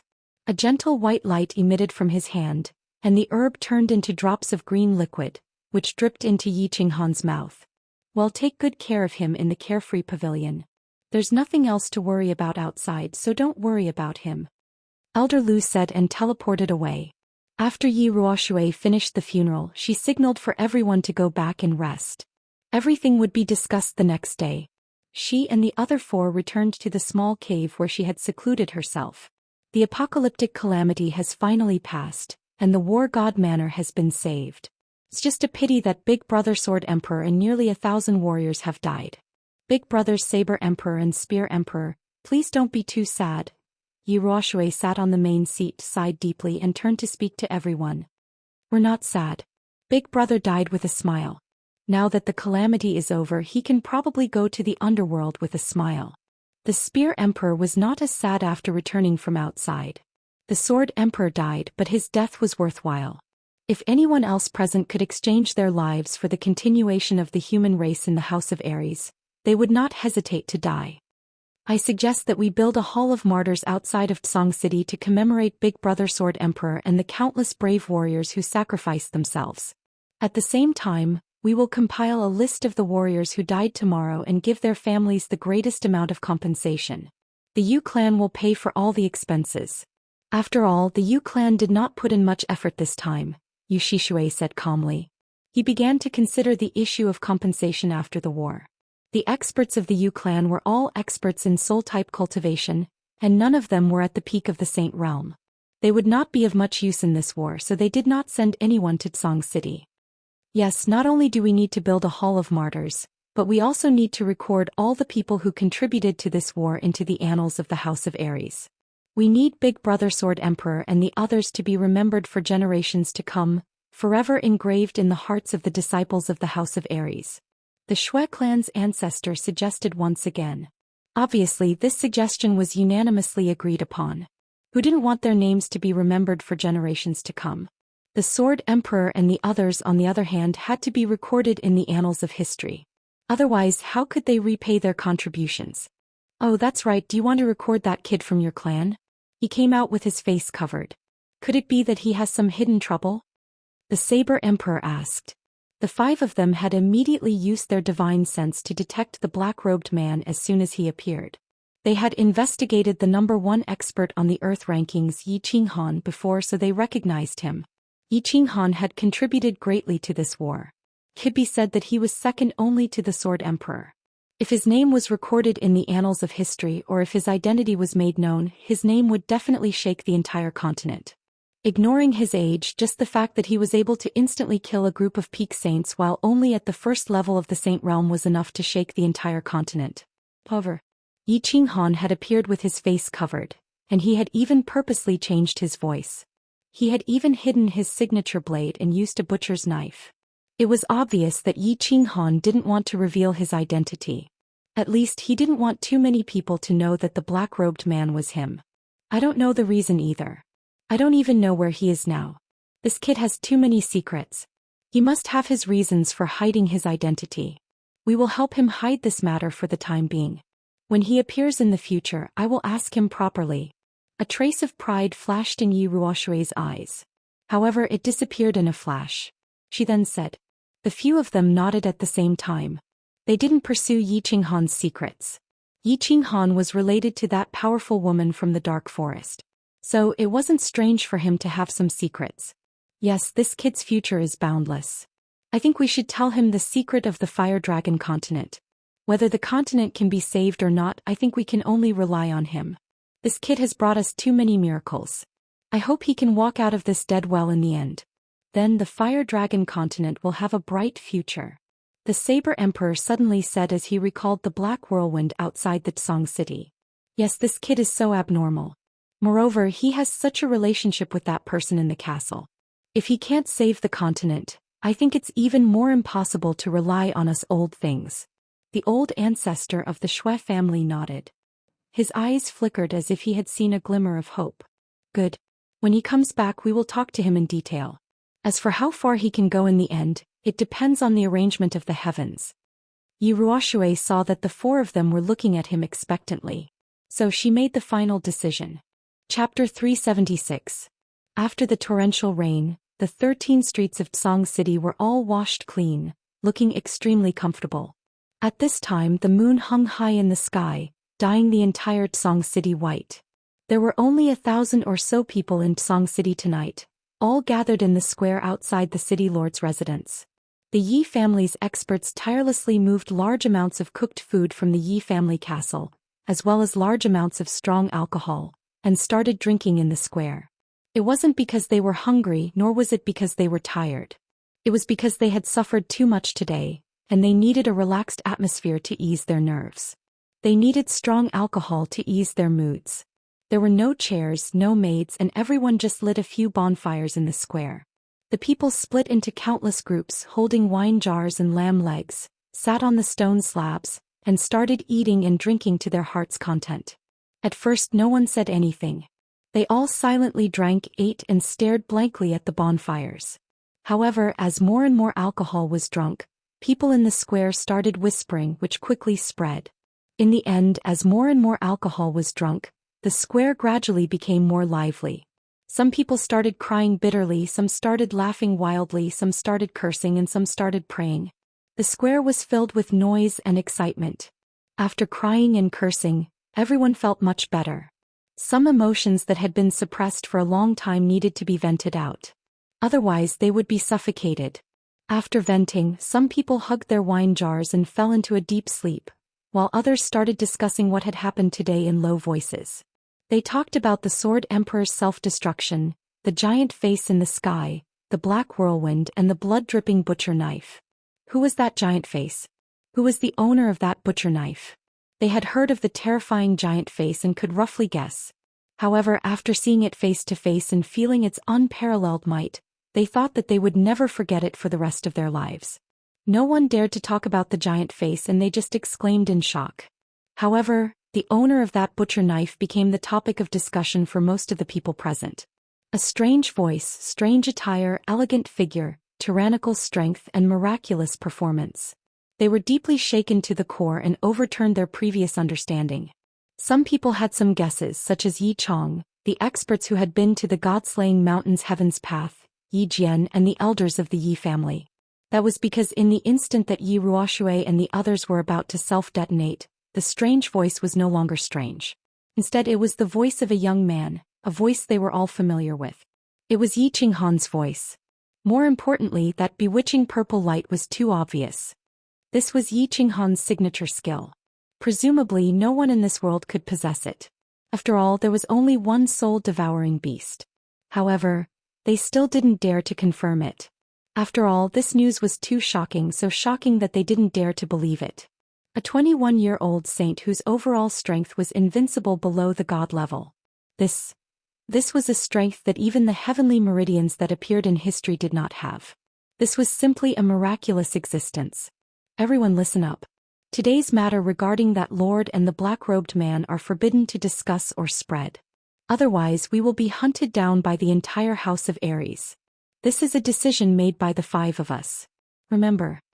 At this moment, a calm voice rang out in the square, completely suppressing the discussions of the crowd. They all recognized this voice. It was Yi Ruoxue's voice. Everyone in the square shut their mouths immediately. It wasn't that they were afraid of Yi Ruoshui, but they respected the will of the 5 god-level experts and the will of the guardian of the House of Aries.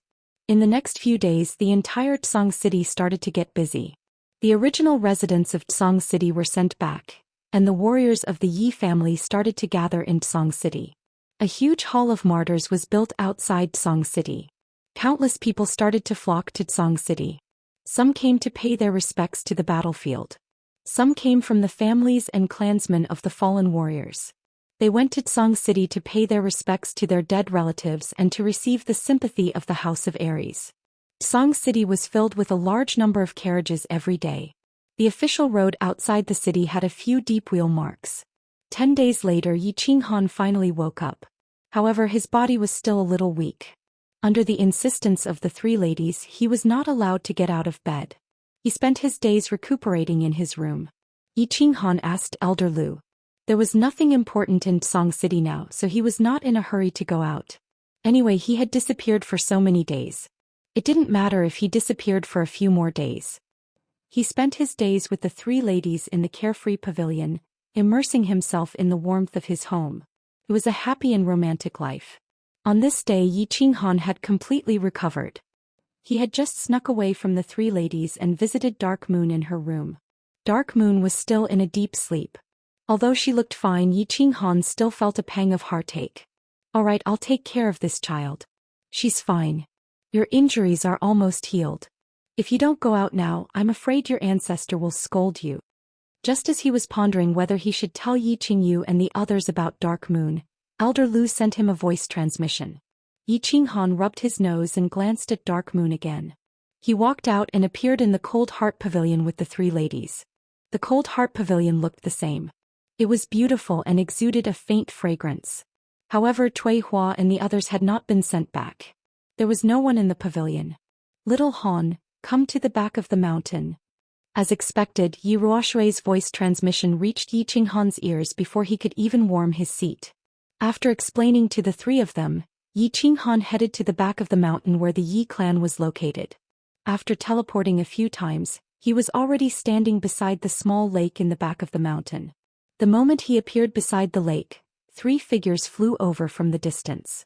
They were Yi Tianlong and the 2 ladies. The 3 of them were obviously wounded. Yi Qinghan's injuries were the most serious. Many parts of his body were wrapped in white cloth. When Yi Qinghan saw them, he hurriedly bowed and asked about their injuries with concern. "Greetings, grandpas. How are your injuries? Nothing serious, right?" "Ah, good lad. Well done. We won't die yet. Don't worry." Yi Tianlong's rigid face was filled with an excited smile. He waved his hand and forcefully patted Yi Qinghan's shoulder. Unexpectedly, he touched his wounds, causing him to grin bitterly and hoarsely. Looking at the situation, the 3 of them had obviously obtained the exact situation from Yi Ruoshui. They understood that the black-robed man that they had been guessing about was actually their clan's Yi Qinghan. How could they not be excited? "Little Han, I didn't misjudge you. I'm extremely satisfied with you as my grandson-in-law. Hehe." Yi Qinghu also wanted to raise his hand, but many parts of his body were wrapped. He could only raise and lower his hand, grinning widely. "Shio." Just when Yi Baihu wanted to say something, the space suddenly fluctuated. Yi Ruoshui teleported over. The eyes under the 2 white eyebrows were full of smiles. "Alright, the 3 of you rest well. We'll talk later. I have something to discuss with little Han." With that, she teleported with Yi Qinghan, bringing him to the cave where they were cultivating. Upon entering the cave, he discovered that the Saber Emperor, the Spear Emperor, and Yu Shishue were all smiling at him. Yi Qinghan pays his respects to the 4 seniors. Yi Qinghan didn't recognize the 3 of them. He had only seen them once outside Song City. However, he knew that these 3 were the deity tier elites of the House of Aries, so he hurriedly bowed respectfully. "You're welcome, our little hero," the Saber Emperor said with a smile. Saber Emperor said with a smile. Then he waved his hand and arranged a domain that enveloped the entire cave. Only then did he stand up. At the same time, the other 3 also stood up, standing side by side with Yi Ruoshui. The 5 of them had extremely serious expressions on their faces. Saber Emperor took out 3 red tokens from his bosom, and handed them over to Yi Qinghan in a solemn manner. Today I've called you here for two things. The first is that the five of us represent the billions of citizens of the House of Aries to thank you for everything you have done for the House of Aries. You Yi Qinghan are the hero of the House of Aries. You saved the House of Aries. On behalf of the House of Aries, I bestow upon you 3 war god blood tokens. You have the right to order the strongest cultivators of the continent to do anything that doesn't violate common sense. Of course, this includes the 5 of us. Chapter 377. This. All right. Thank you, everyone. Yi Qinghan accepted the 3 blood badges of the divine battle god without hesitation. These were good items. Back then, Yi Tianlong had relied on these items to rally the masses and slaughter his way to Heavenly Demon City. He wasn't going to take them, but he wasn't going to take them. When the Saber Emperor saw that Yi Qinghan had accepted the items, he glanced at Yi Ruoshui and the others. The 5 of them nodded, then bowed deeply to Qinghan. The Saber Emperor bowed and said in a low voice, "The second matter is that we would like to ask you a favor on behalf of the citizens of the Flame Dragon continent." This. What are the 5 of you doing? Hurry up and rise. Yi Qinghan was playing with the 3 war gods' blood medallions when he suddenly saw the 5 people bowing to him respectfully. What a joke. One of these 5 was his ancestor while the other was his wife's ancestor. Would he dare to accept their bow? That would shorten his lifespan. He hurriedly jumped up and was about to help them up. Yi Qinghan, if you don't agree, we won't get up. The Saber Emperor said seriously, refusing to get up. The 5 of them seemed to have steeled their hearts and continued to bow. Even Yi Ruoshui and Yu Shishui were silent, as if waiting for Yi Qinghan's response. I agree. I agree to anything. Is that okay? Yi Qinghan's expression became bitter. They were basically forcing him onto the path of death. His ancestor and 4 people who could be his ancestors were begging him like this. Even if they wanted him to challenge that Baldi in the Divine City, he had no choice but to do so. Yes, I thank you on behalf of the entire Fire Dragon continent.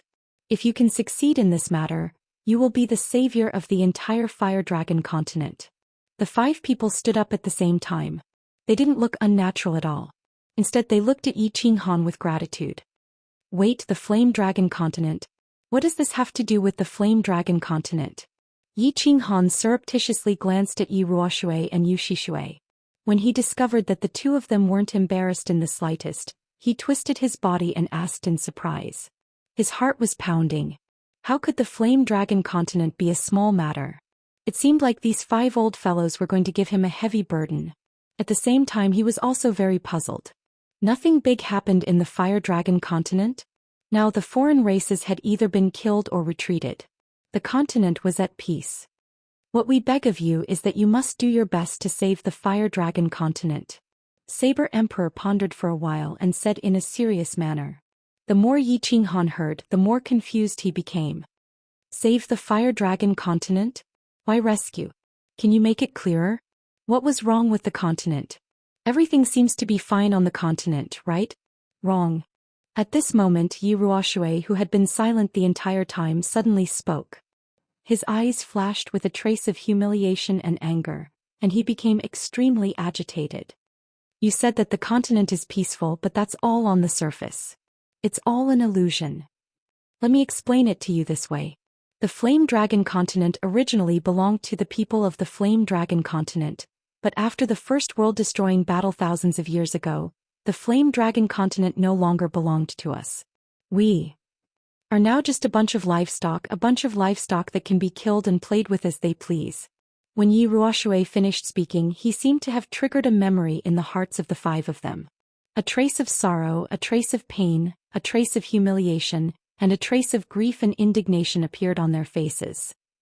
The continent isn't ours? We're livestock that's been reared?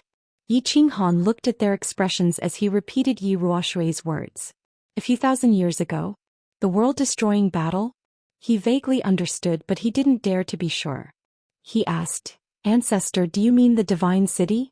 The Divine City reared the people of the continent? But the Divine City doesn't seem to care much about the continent? He don't care? The corner of Yi Ruoshui's mouth curled into a cold smile. She shook her head slightly and continued, The history you know and the surface you see are all illusions. You have to be clear that history is often rewritten by the victors. The three races fought endlessly for thousands of years. ***. In the world-destroying battle, two suppressed the experts of the three races, facilitated the three races' peaceful coexistence, and made a blood oath together? ***. The divine city won't interfere with the internal affairs of the three races. The more Yi Ruoxue spoke, the more agitated she became. She even cursed, "Let me tell you, the flame dragon continent has always been peaceful for thousands of years. Think about it, there were so many god-rank experts on the continent. Once a war broke out, would the continent still exist? There were so many peak god-rank experts on the continent and there were countless of them. How could Tu suppress them all? Do you really think he has the aura of a bastard? Intimidate the four seas with a single move? Not interfere with internal affairs? How did you encounter danger in the prefecture battle? When Sky Dragon brought people to the Heaven Demon City, why did the four guards of the Divine City come? What's the truth of the matter?" The more Yi Qinghan thought about it, the more he felt it made sense. Because he knew one more thing, the matter of the Soul Seed. This was obviously a secret force of the Divine City. Obviously there were many of them in the Divine City. These people were monitoring the situation of the continent. Saber Emperor interrupted, "The truth of the matter is very simple. Tu is the lord of the Flame Dragon Plane. He had mastered the Fire Dragon Continent's encyclopedia of life and death. He sent people to cause a war between the three races. Then he single-handedly killed dozens of god-rank experts on the continent, forcing all the experts of the continent to submit. They had no choice but to sign the Undercity Alliance. Moreover, he set the rules of the prefecture battle. It's a battle every 30 years. In fact, it's not to resolve the dispute between the three races. Instead, he's collecting the souls of the dead to cultivate dark evil techniques and to refine the soul pill. Every 30 years, a new generation has just grown up. Then they have to go to the Nether Island to die. He's treating the people of the Flame Dragon continent like animals. Every 30 years when the animals grow up, he'll kill them. Prefecture battle? That's right. Yi Qinghan suddenly realized something. During the prefecture battle, he discovered a strange phenomenon on the Scarlet Plains. People couldn't help but have a bloodthirsty impulse on the Scarlet Plains. The more they killed, the crazier they became. It was as if the atmosphere there had a strange magical power that made people want to kill. Moreover, every time a battle ended, the sky above the Scarlet Plains would suddenly become windy and gloomy. It turned out that someone was playing tricks. Someone was using a special method or formation to collect souls. He had always been curious why the prefecture battle happened every 30 years, and why the elite prefecture battle and the chaotic prefecture battle alternated. Now that Saber Emperor mentioned it, he understood. This was Tu's plan to raise people. Not only would the population of the continent not shrink, but it would also maintain a balance. Moreover, the prefecture battle every 30 years would make the hatred between the three races deeper and deeper. He could easily collect the largest number of souls every 30 years. If he killed everyone at once, he could only get tens of millions of souls. But now he could have an endless supply of souls to collect. The people of the continent had become pigs raised by Tuesday. When the piglets grew up, half of the breeding pigs and piglets would be slaughtered. Then the remaining breeding pigs and piglets would continue to give birth. After a period of time, the piglets would grow up and be slaughtered again.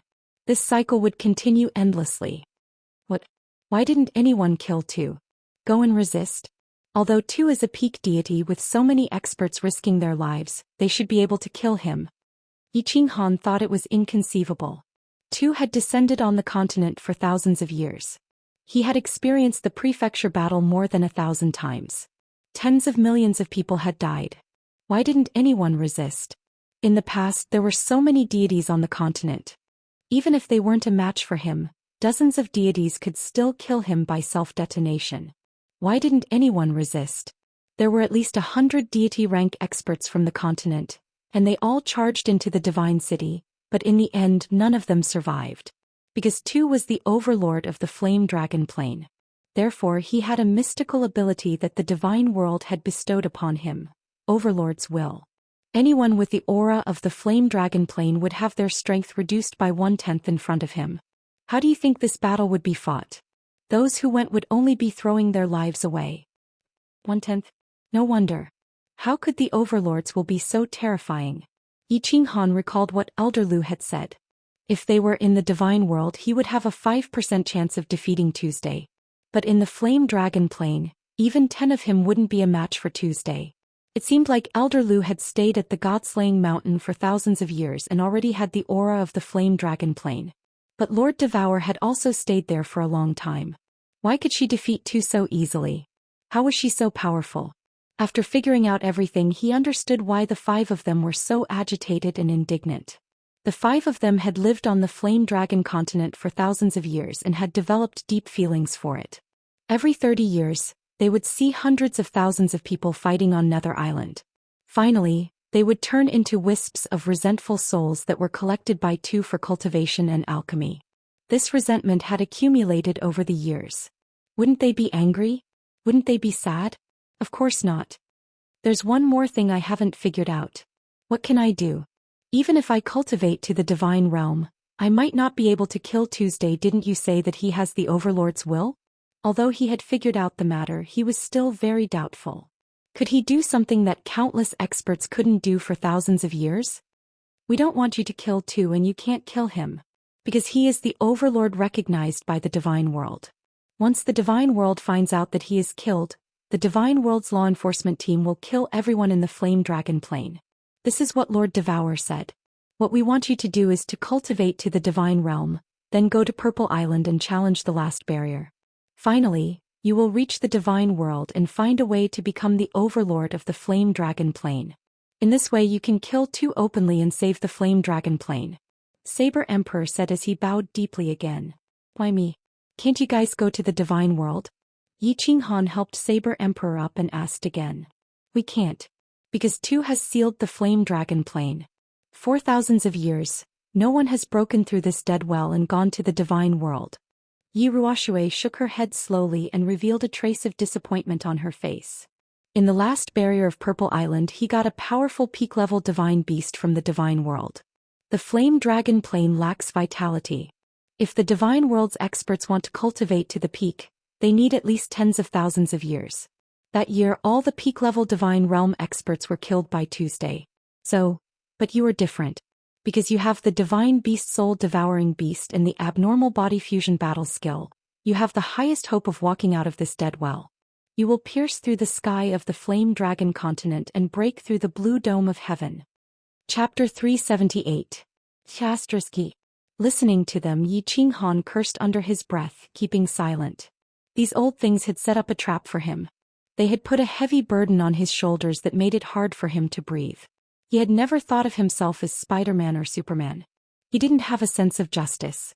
He had to save the continent and its people as his responsibility. He was just a simple man who wanted to live a comfortable and happy life. In his previous life he hadn't had such a comfortable life.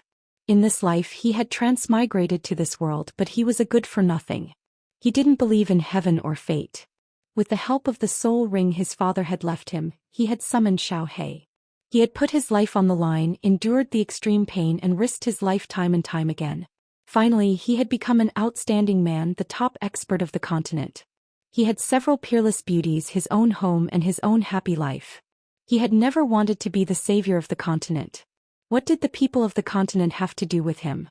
He just wanted to protect his women and his family. He wanted to live a happy and comfortable life. However, these old fogies had given him a mission that many people of the continent had struggled for thousands of years. It was a mission that he had to struggle for the rest of his life. Lord Devour had given him a mission to become a god in 50 years. Old Lu had also given him a mission to become a god in 50 years. It wasn't a big deal. It was related to his life and his treasures. He could fight and work hard for it. But now he was given a *T mission to fight for the Fiery Dragon continent for the rest of his life. He didn't have a strong sense of belonging to the Fiery Dragon continent. On this continent the people he cared about were too few. Something happened to the people he cared about, he could fight and risk his life for them. But now, he remembered that they hadn't said anything definite. They just asked him to try his best. Moreover, there was his ancestor and his wife's ancestor in front of him. He didn't go berserk. He pondered for a while and then said to them, I can't agree to all of your requests. I can't agree to all of your requests. I can only say that I will try my best to achieve them as long as it doesn't affect my life. If this matter has an impact on my life, I will abandon it. All right. The five of them looked at each other, but they were not angry. Instead, a smile flashed in their eyes. They were very satisfied with Yi Qinghan's answer. If Yi Qinghan listened to their words and agreed without hesitation, they would be worried. How could a man who was irresponsible to himself, his family, and his women be expected to be responsible to the people of the continent? Although Yi Qinghan's answer seemed very selfish, it could be seen from another aspect that he was a responsible person, a man who kept his promises. Now that Yi Qinghan had given an answer from the bottom of his heart, they were relieved. After the matter was finished, the five of them obtained a satisfactory answer. The other four began to bid farewell and leave. Now that the matters that needed to be discussed over the past few days had been settled, they had to go back and make arrangements for their respective families or the House of Aries. The Saber Emperor, the Spear Emperor, and the ancestor of the Shui clan went back, while Yu Shixue went to the Chilling Heart Pavilion to find Yu Qingqing. After the four of them left, Yi Ruoxue once again set up a domain. Her two white eyebrows bent as she smiled bitterly at Yi Qinghan. Little Han, you don't blame me for giving you so much pressure, do you? Yi Qinghan let out a bitter laugh and rolled his eyes. Ancestor, you acted first and reported later. What's the use of me blaming you? Moreover, I didn't agree completely. I only said that I would do my best. A complicated expression flashed across Yi Ruoxue's eyes. She smiled bitterly. I know that this might be too heavy for you. These things are supposed to be shouldered by us old geezers, but we don't have the ability. The Sword Emperor, who had the highest chance of reaching the peak of the Heavenly God tier, died. Of course, even if he reached the peak of the Heavenly God tier, he wouldn't be able to pass the final trial on Purple Island. After all, divine beasts have natural abilities. Don't give yourself too much pressure. Just do your best. Everything is up to fate. Yi Qinghan fell silent. He thought that they must have found out that Xiao He was a divine beast and a very powerful one at that. If he didn't have Xiao He and this abnormal fusion skill, perhaps he didn't have the qualifications to make them beg him like this. Let's not talk about this. Tell me about your cultivation level. How did you break through to the Saint tier so quickly? Is it because of Lord Devour? Yi Ruoxue saw that there were no outsiders and asked the question that had been lingering in their minds for a long time. They obviously thought that Yi Qinghan could break through from the first level of the Emperor tier to the Saint tier in such a short time because of Lord Devour's help. Otherwise, it would be impossible for such a miracle to happen. Yi Ruoxue wanted to confirm it. Lord Devour? Yi Qinghan was stunned, but he immediately understood what they were thinking. He pondered for a while and told Yi Ruoxue the whole story.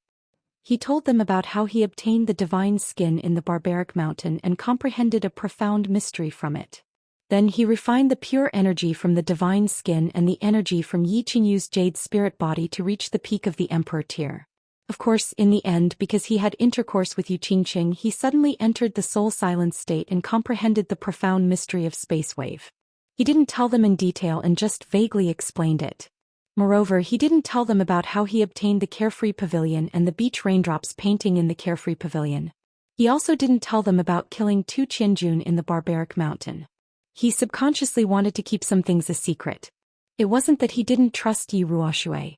Perhaps it was the selfish nature of humans.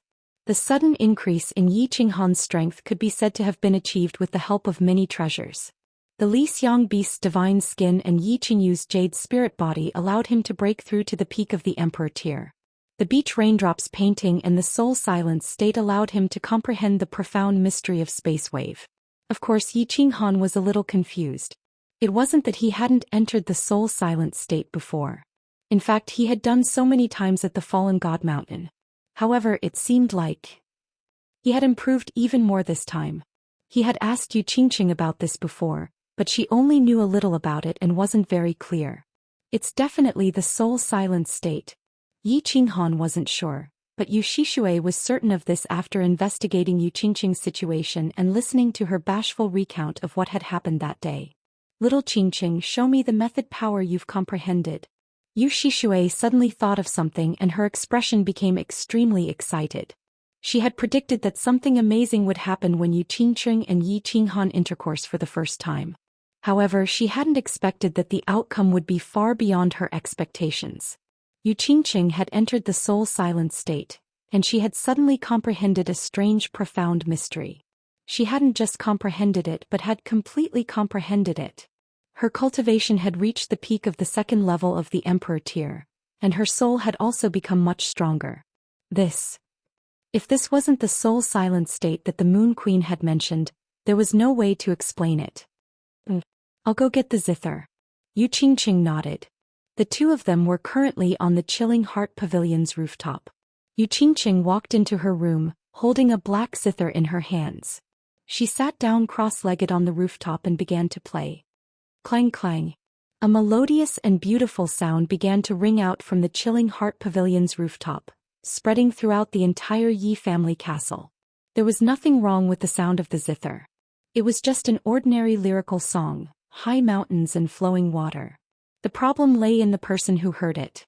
A pleasantly surprised smile appeared on Yu Shishui's face. Her limpid eyes were filled with a strange light. Yi Qingyu and Yi Qinggu, who were drinking tea in the Chilling Heart Pavilion, both had a look of confusion in their eyes. Then they began to immerse themselves in the melodious sound of the zither. The guards and servants who had just returned to the Yi family castle all stopped what they were doing. A look of confusion flashed across their eyes as they stood there in a daze. After the song ended, Yi Qinggu and Yi Qingyu continued to drink tea. However, Yi Qingyu frowned in confusion. The people of the East Courtyard acted as if nothing had happened, and continued to busy themselves with their own affairs. Good, very good, very good. Yu Shishui said the word good 3 times in a row.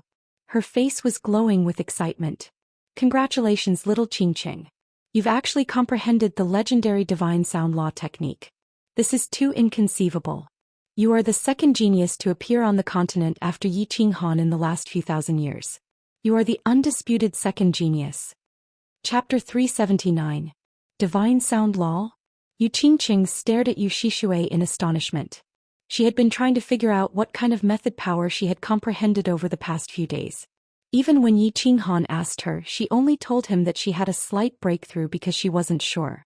Now that he heard Yu Shishui's explanation, he couldn't help but be stunned. Patriarch, didn't you say that the law of the heavens and earth only consisted of paramount laws and elemental laws? What category did the divine sound law belong to? He's more powerful than supreme laws? Wrong. The divine sound law did not belong to either of the two. I'm not too sure about the specifics, but it's recorded in the grimoire left behind by the Moon Queen before she went to the God realm. She said that there are actually some rare laws in the world, special laws. Without great opportunities and great comprehension abilities, it's impossible for people to comprehend them. However, once one comprehends them and steps into the divine level, the laws would be freakish. The Moon Queen continued to explain excitedly.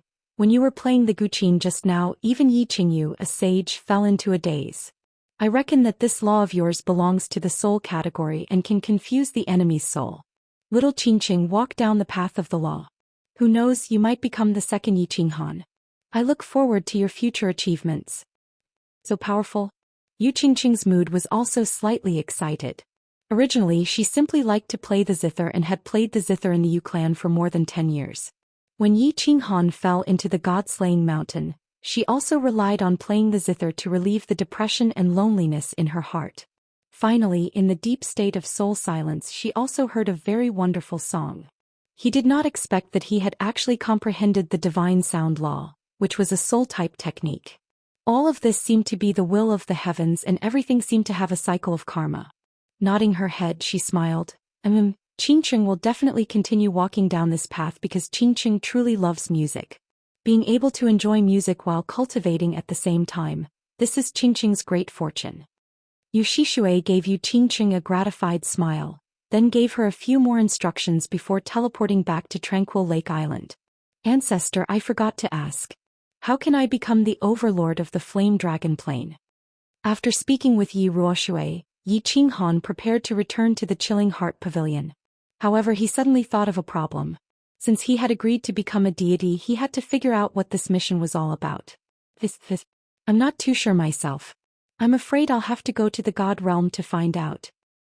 Oh right, when you have time you should ask Master Devour. She's such a powerful existence. I'm sure she knows. Yi Ruoshui revealed a trace of embarrassment. They had asked Yi Qinghan to work hard to become the overlord of the Flame Dragon Plane, but in fact they did not know how to achieve it. After all, none of them had been to the God Realm and none of those who had gone to the God Realm had returned. By the way, why did you hide your identity that day? Do you have any difficulties? Yi Ruoxue suddenly thought of a problem and asked with some doubt. This, Sai ancestor, I have been hiding something from you. Yi Qinghan saw that Yi Ruoxue had managed to find the answer. Furthermore, he needed Yi Ruoxue and the rest to help him conceal his strength. Therefore he could only clench his teeth and say, in the Savage Mountain Range, I killed 2 Qianjun. If I don't conceal my strength, the Massacre God Guards will definitely sense it. They will suspect that I obtained the divine skin. If they investigate, they will definitely suspect that I killed 2 Qianjun and find trouble with me. I'm not afraid of him now, but I'm afraid that he will ask the Divine Master to take action. When that time comes, it will be very troublesome. What? You killed 2 Qianjun? The Massacre God Guards had been secretly investigating 2 Qianjun's death and did not publicize it. Therefore Yi Ruoxue had not received any news. Now that she heard it, she was shocked. This matter could be big or small. If the Divine Master Butcher did not take action, it would be a small matter. However, if the Divine Master Butcher took action, it would be a disaster for the Yi family. The Divine Master Butcher had the Overlord's will. In the continent, besides Lord Devour, no one could match him. If he wanted to deal with the Yi family, unless Lord Devour protected the Yi family would only face destruction. However, would Lord Devour protect the Yi family? Even Yi Qinghan did not like to care about her. How could you expect her to care about the survival of the Yi family? You are too rash. This is troublesome. This matter might cause the Yi family to suffer the fate of being exterminated. Zai. Yi Ruoxue's white brows suddenly rose and her eyes flickered non-stop. Yi Qinghan was not very clear about the experts and methods of the God City. However, Yi Ruoxue was very clear that the soul slaves were everywhere in the continent. This matter would definitely be exposed. Now that Yi Qinghan's strength had suddenly increased, it would definitely arouse the Massacre God Guard's suspicions. Furthermore, it seemed like Yi Qinghan and 2 Qianjun had a deep grudge in the past. In that case, they would have a motive to kill. Once the truth was revealed and Yi Qinghan was still in possession of the godly sword, God Master 2 would definitely kill Yi Qinghan and wipe out the Yi family at the same time. But 2 Qianjun wanted to kill me in the barbaric mountains. I had no choice but to kill him and all his subordinates. I can't possibly wait to be killed by him, right? Yi Qinghan did not think too much and did not expect the matter to be so serious. He spread out his hands and said innocently, since it has come to this, there is no other way. I will arrange for people to seal off the news. We will hide it for as long as we can. Everything will depend on the will of the heavens. You, leave immediately. Take Yi Qingyu and the others and leave immediately. Go to the Dark Forest or the Purple Island. Leave overnight. Don't go back to Tsang City until you reach the God level. Yi Ruoxue pondered for a while and suddenly made a decision. What? Is it so serious? Yi Qinghan was dumbfounded. He had already thought of the matter as serious as it could be. He did not expect that it would reach the point where he had to leave immediately and go to the Dark Forest or Purple Island to avoid the disaster. He could not accept it for a moment. His expression became serious. This is called being careful is the parent of safety. Let me ask you a question. Is the real godly sword with you? Yi Ruoxue's expression became cold. Seeing that Yi Qinghan was hesitant to answer, she sighed and said, don't deny it. I don't want it from you. Think about it. If even I can guess that the godly sword is with you, then many god-level experts on this continent must have guessed it too. You went to the god-slaying mountain for 5 years and finally came out so easily. Moreover, your strength has skyrocketed. Most importantly, you have that strange weapon of yours. It would be strange if people did not suspect you. If it were not for the arrival of the foreign races, I'm afraid that someone would have already made a move on you. Now that the matter of you in Tsang City has been exposed, many people will definitely suspect that you are the black-robed man. Then, the fact that you killed 2 Qianjun will definitely surface. After all, you have a direct grudge against him and have a motive to kill him. Since you could obtain the godly skin under the divine beast, then you also have the strength to kill 2 Qianjun. As long as the divine city is sure that you killed 2 Qianjun, then the divine master too will have a reason to openly attack you.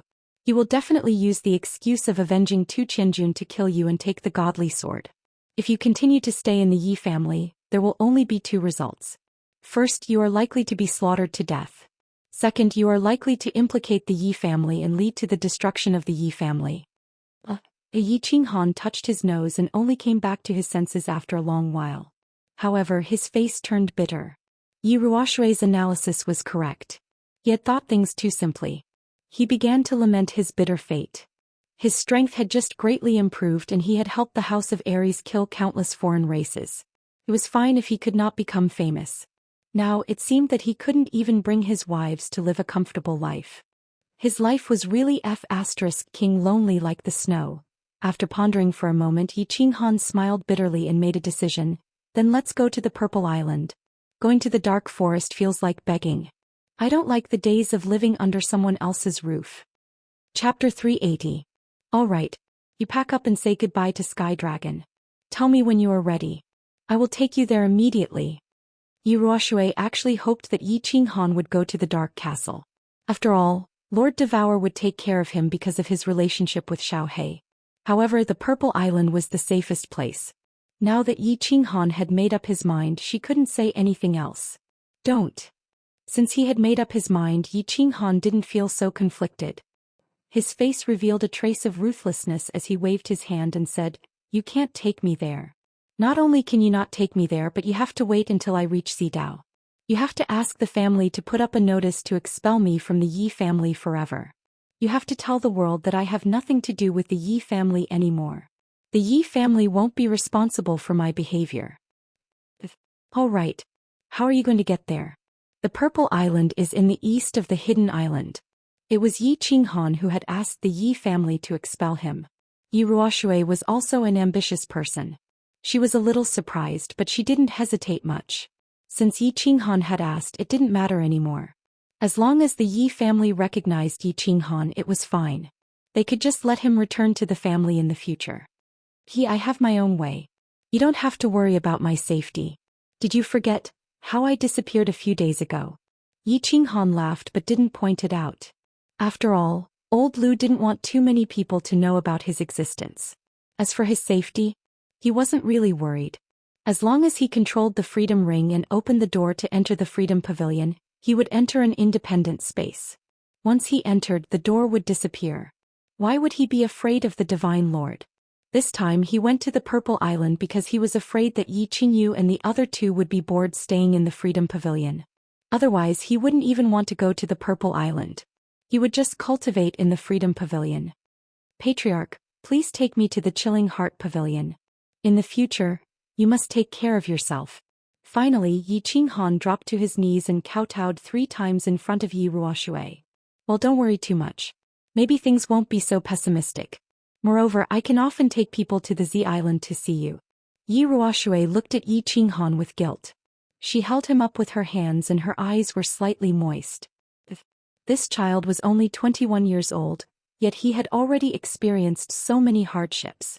Now he had to face even greater challenges as well as his thin and weak shoulders, yet he still had to shoulder such a heavy burden. Although it was said that capable people should do more work, if possible he would rather bear all the hardships and burdens himself. Between men there were some things that didn't need to be said. Yi Ruoshui and Yi Qinghan looked at each other. They nodded and smiled at the same time. Then Yi Ruoshui teleported to the Cold Heart Pavilion with Yi Qinghan. After bidding farewell to Yi Ruoshui, Yi Qinghan walked into the hall of the Cold Heart Pavilion. He looked around with nostalgia. Yi Qinghan teleported to the backyard. Yi Qingyu and the others were drinking tea and enjoying the afternoon sunshine. Brother. Yi Qingyu was the first to notice Yi Qinghan's appearance. She stood up and shouted happily. Yu Qingqing and Yi Qinggu also put down their cups and stood up with a smile. Hello, 3 beauties. Can I ask you a question? Yi Qinghan smiled mischievously. He extended his hand and said to the 3 beauties in a serious manner, 3 beauties, are you willing to accompany me to travel the world? Travel the world? The 3 looked at Yi Qinghan's serious expression. They didn't understand what was going on. They looked at him in confusion and waited for his explanation. I will explain the specific reason later. Right now I can only tell you clearly. I am all alone now. I can no longer stay in this Yi family. I'm going to travel the world. May I ask if you are willing to come with me? You have to think about it carefully. Maybe you won't be able to return for 8 to 10 years. Or maybe, you won't be able to return for the rest of your life. Yi Qinghan looked at the three of them with guilt. He was lucky enough to marry 3 beauties. Yet he couldn't give them a stable life. Now he had to wander from place to place. He was a failure as a man. I will go wherever you go, brother. Yi Qingyu said without hesitation. To her, wherever Yi Qinghan was, that was her home. Traveling the world is not bad. I am willing to go to the ends of the earth with you. The 4 seas are my home. Yu Qingqing smiled sweetly. The days without Yi Qinghan by her side were too difficult. She didn't want to continue playing the zither alone by the tranquil lake. I will go with you too. But, can I really not come back? Yi Qingwu's voice was resolute, but her face was a little bitter. Anyway, if she couldn't come back in this lifetime, she couldn't show her filial piety to her grandfather. What if her grandfather didn't come back after he passed away? She would hate herself for the rest of her life. Good. That's my Yi Qinghan's woman. Actually, I found that. I don't have anything in this world except for you and Xiao He. But, it's enough. Yi Qinghan beamed a faint smile. It was a bright and contented smile. His eyes shot out a beam of light. His heroic spirit burst out as he said word by word, "Don't worry. I will try my best to bring you back to the Fire Dragon continent as soon as possible. At the same time, I will try my best to make you happy for the rest of your lives." Then Yi Qinghan touched the carefree ring and 2 jade boxes appeared in his hand. He gave them to Yu Qingqing and Yi Qinggu, smiling. "This is Lord Devour's wedding gift for you. These are 2 peak heavenly god realm divine crystals. You should refine them. After that, the 3 of you will reach the peak heavenly god realm." Divine crystals? The 2 of them were startled and nearly lost their grip on the jade box, causing it to drop. They knew about this because Yi Qingyu had been refining the divine crystal. At this moment, her cultivation level was even higher than Yi Qinghan's, and it was said that in a few years she would become a deity. This item was priceless. Yi Qinggu can become a god realm expert one day. And a peak heavenly god realm expert at that. Yi Qinggu couldn't bear to part with the jade boxes. In fact, she was a little jealous of Yi Qingyu. The reason why she worked so hard was that she didn't want to fall behind Yi Qingyu's strength. She didn't want to be neglected by Yi Qinghan. It was a kind of sour grapes subconsciously. After refining the divine crystals, can I continue to comprehend the original principles? Yu Qingqing didn't show much joy. Instead, she asked a strange question. This? Yi Qinghan blinked his eyes in confusion. Seeing Yu Qingqing asking seriously, he sent a voice transmission to old Lu. After a while he shrugged his shoulders and said, "No, you can't. After refining the divine crystal, you can only comprehend the mysteries of the divine crystal. You can't cultivate the original nomological laws. In that case, I don't want this divine crystal anymore. You can give it to someone else." Yu Qingqing's eyes flashed with a hint of disappointment.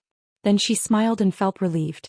She casually threw the divine crystal to Yi Qinghan as if she was throwing a toy. Yi Qinghan and Yi Qinggu exchanged looks. They blinked in disbelief and asked at the same time. Yi Qinghan touched Yu Qingqing's forehead to see if she had caught a cold. What was this? It was a divine crystal that could help her enter the god realm easily. Yu Qingqing hesitated for a while before rejecting it. If Yi Qinghan hadn't promised Lord Devour not to refine the divine crystal to become a god, he would have refined it himself. There's no reason. I like the heaven and earth principles I cultivate. I don't want to change them. Qinghan, I know what I want. Don't worry about me. Yu Qingqing nodded resolutely. The divine sound law principle she cultivated was her hobby. She didn't want to give up her hobby. It was that simple. All right. Since you're so sure, I'll give this divine crystal to my grandfather so that the Yi clan can have one more guardian deity. Yi Qinghan didn't insist. He took the divine crystal back and prepared to give it to Yi Tianlong. The Yi family would have one more god realm guardian. It would be a reward for the Yi family for raising him for so many years. After making his decision, he suddenly felt relaxed. Looking around, he finally raised his hands high and revealed a brilliant smile. He said to the 3 of them, "Xiao Yu, you and Qingqing go pack up your things. Xiao Wu and I will go say goodbye to my grandfathers. After that, let's go roam the world with everyone. Chapter 381. In the mountains behind the Yi family. Yi Tianlong and the other two were sitting in a circle in the attic drinking tea and chatting. Although all three of them were injured, they were clearly in good spirits. Clan leader, you have to work hard on your cultivation and strive to become a god as soon as possible. Get that little girl from the Yu family to join the Yi family. Hehe. When the time comes, all 3 generations of the Yu family saintesses will fall under your spears. Yi Qingyo drank a mouthful of tea, his slightly puffed-up eyes looking docile and wretched. He looked askance at Yi Tianlong and chuckled. Qingyo, you're already an old man, why can't you be more serious? Your granddaughter is already married, and when the time comes, you'll be carrying great-grandchildren, but you're still like this. Yi Tianlong glared angrily at Yi Qingyo, but when he saw his docile expression he couldn't help but laugh helplessly. Then he let out a long sigh. Become a god? That's easier said than done. It's not like you don't know that cultivation is at its peak before the age of 50. After that, all aspects begin to decline. I am powerless even though I want to. That's right. Yi Baihu also sighed faintly. The 3 of us broke through to the Saint Realm 20 years ago, but now we're still at the 2nd tier. This road to godhood is too difficult. Seeing little Han and little Yu's strength soar and almost catch up to us, I feel my old face heating up. What else can we do? On this road of cultivation, the younger one is and the higher one's tier is, the higher the chance of becoming a god. But has there ever been a person on the continent who could reach little Han's tier at such a young age? When our ancestor broke through to the Saint Realm he was in his 30s, right? I say don't think too much about it. This kind of opportunity can only be encountered by chance. In any case, I've already accepted it. I've played what I wanted to play and enjoyed what I wanted to enjoy, so I have no regrets. Whether or not we can take this last step depends on the will of the heavens. At least we've tried our best, so we won't have any regrets before we enter the grave, right? Yi Qingyo had a carefree personality and he spoke without any scruples. He was very open-minded about some things. Well said. Who cares about him? What's fated can't run away, and what's not fated can't be forced. I still have a few decades of lifespan left, so let's fight one last time. A bitter smile appeared on Yi Tianlong's rigid and resolute face. Yi Qingyo had no regrets, but he did. It was just that he had never been good at expressing it. Yu Shishui had always been a wound in his heart that could never be healed. Shio. Right at this moment the sound of something tearing through the air resounded from afar. The 3 of them stopped talking at the same time and stood up with smiles on their faces as they walked towards the door. Yi Qinghan greets the 3 grandfathers. It was Yi Qinghan and Yi Qinggu. Yi Qinghan brought her all the way here and landed in front of the attic. Yi Qinghan smiled and bowed. Greetings to the 3 grandfathers, Aya. Grandpa, why are you so hurt? Is it serious? Yi Qinggu was just about to bow when she saw that Yi Qingyo's entire body was wrapped in white cloth.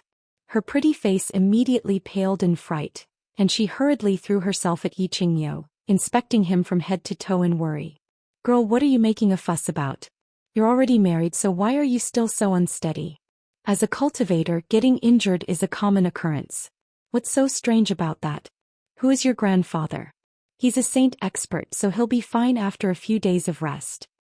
Yi Qingyo's eyes bulged as he pretended to reprimand her, but there was a benevolent look in his eyes.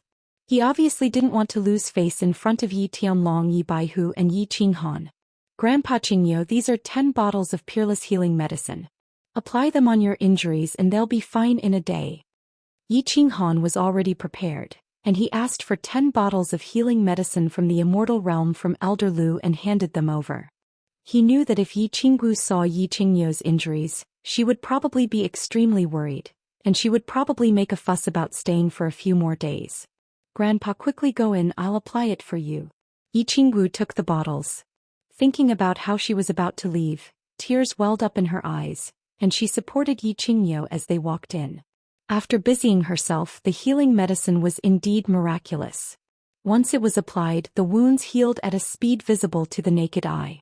Under Yi Qinghan's insistence, Yi Tianlong and Yi Baihu helplessly applied the medicine as well. Finally, the 3 elders returned to the main hall. Yi Qinghan asked Yi Qinggu to accompany the 3 of them, and he didn't explain much. Instead, he directly teleported to the Cold Heart Pavilion and brought Yu Qingcheng and Yi Qingyu with him. Bang! At Yi Qinghan's signal, The four of them knelt in front of the three elders and performed the most solemn ceremony of 3 kowtows and 9 kowtows in the entire continent.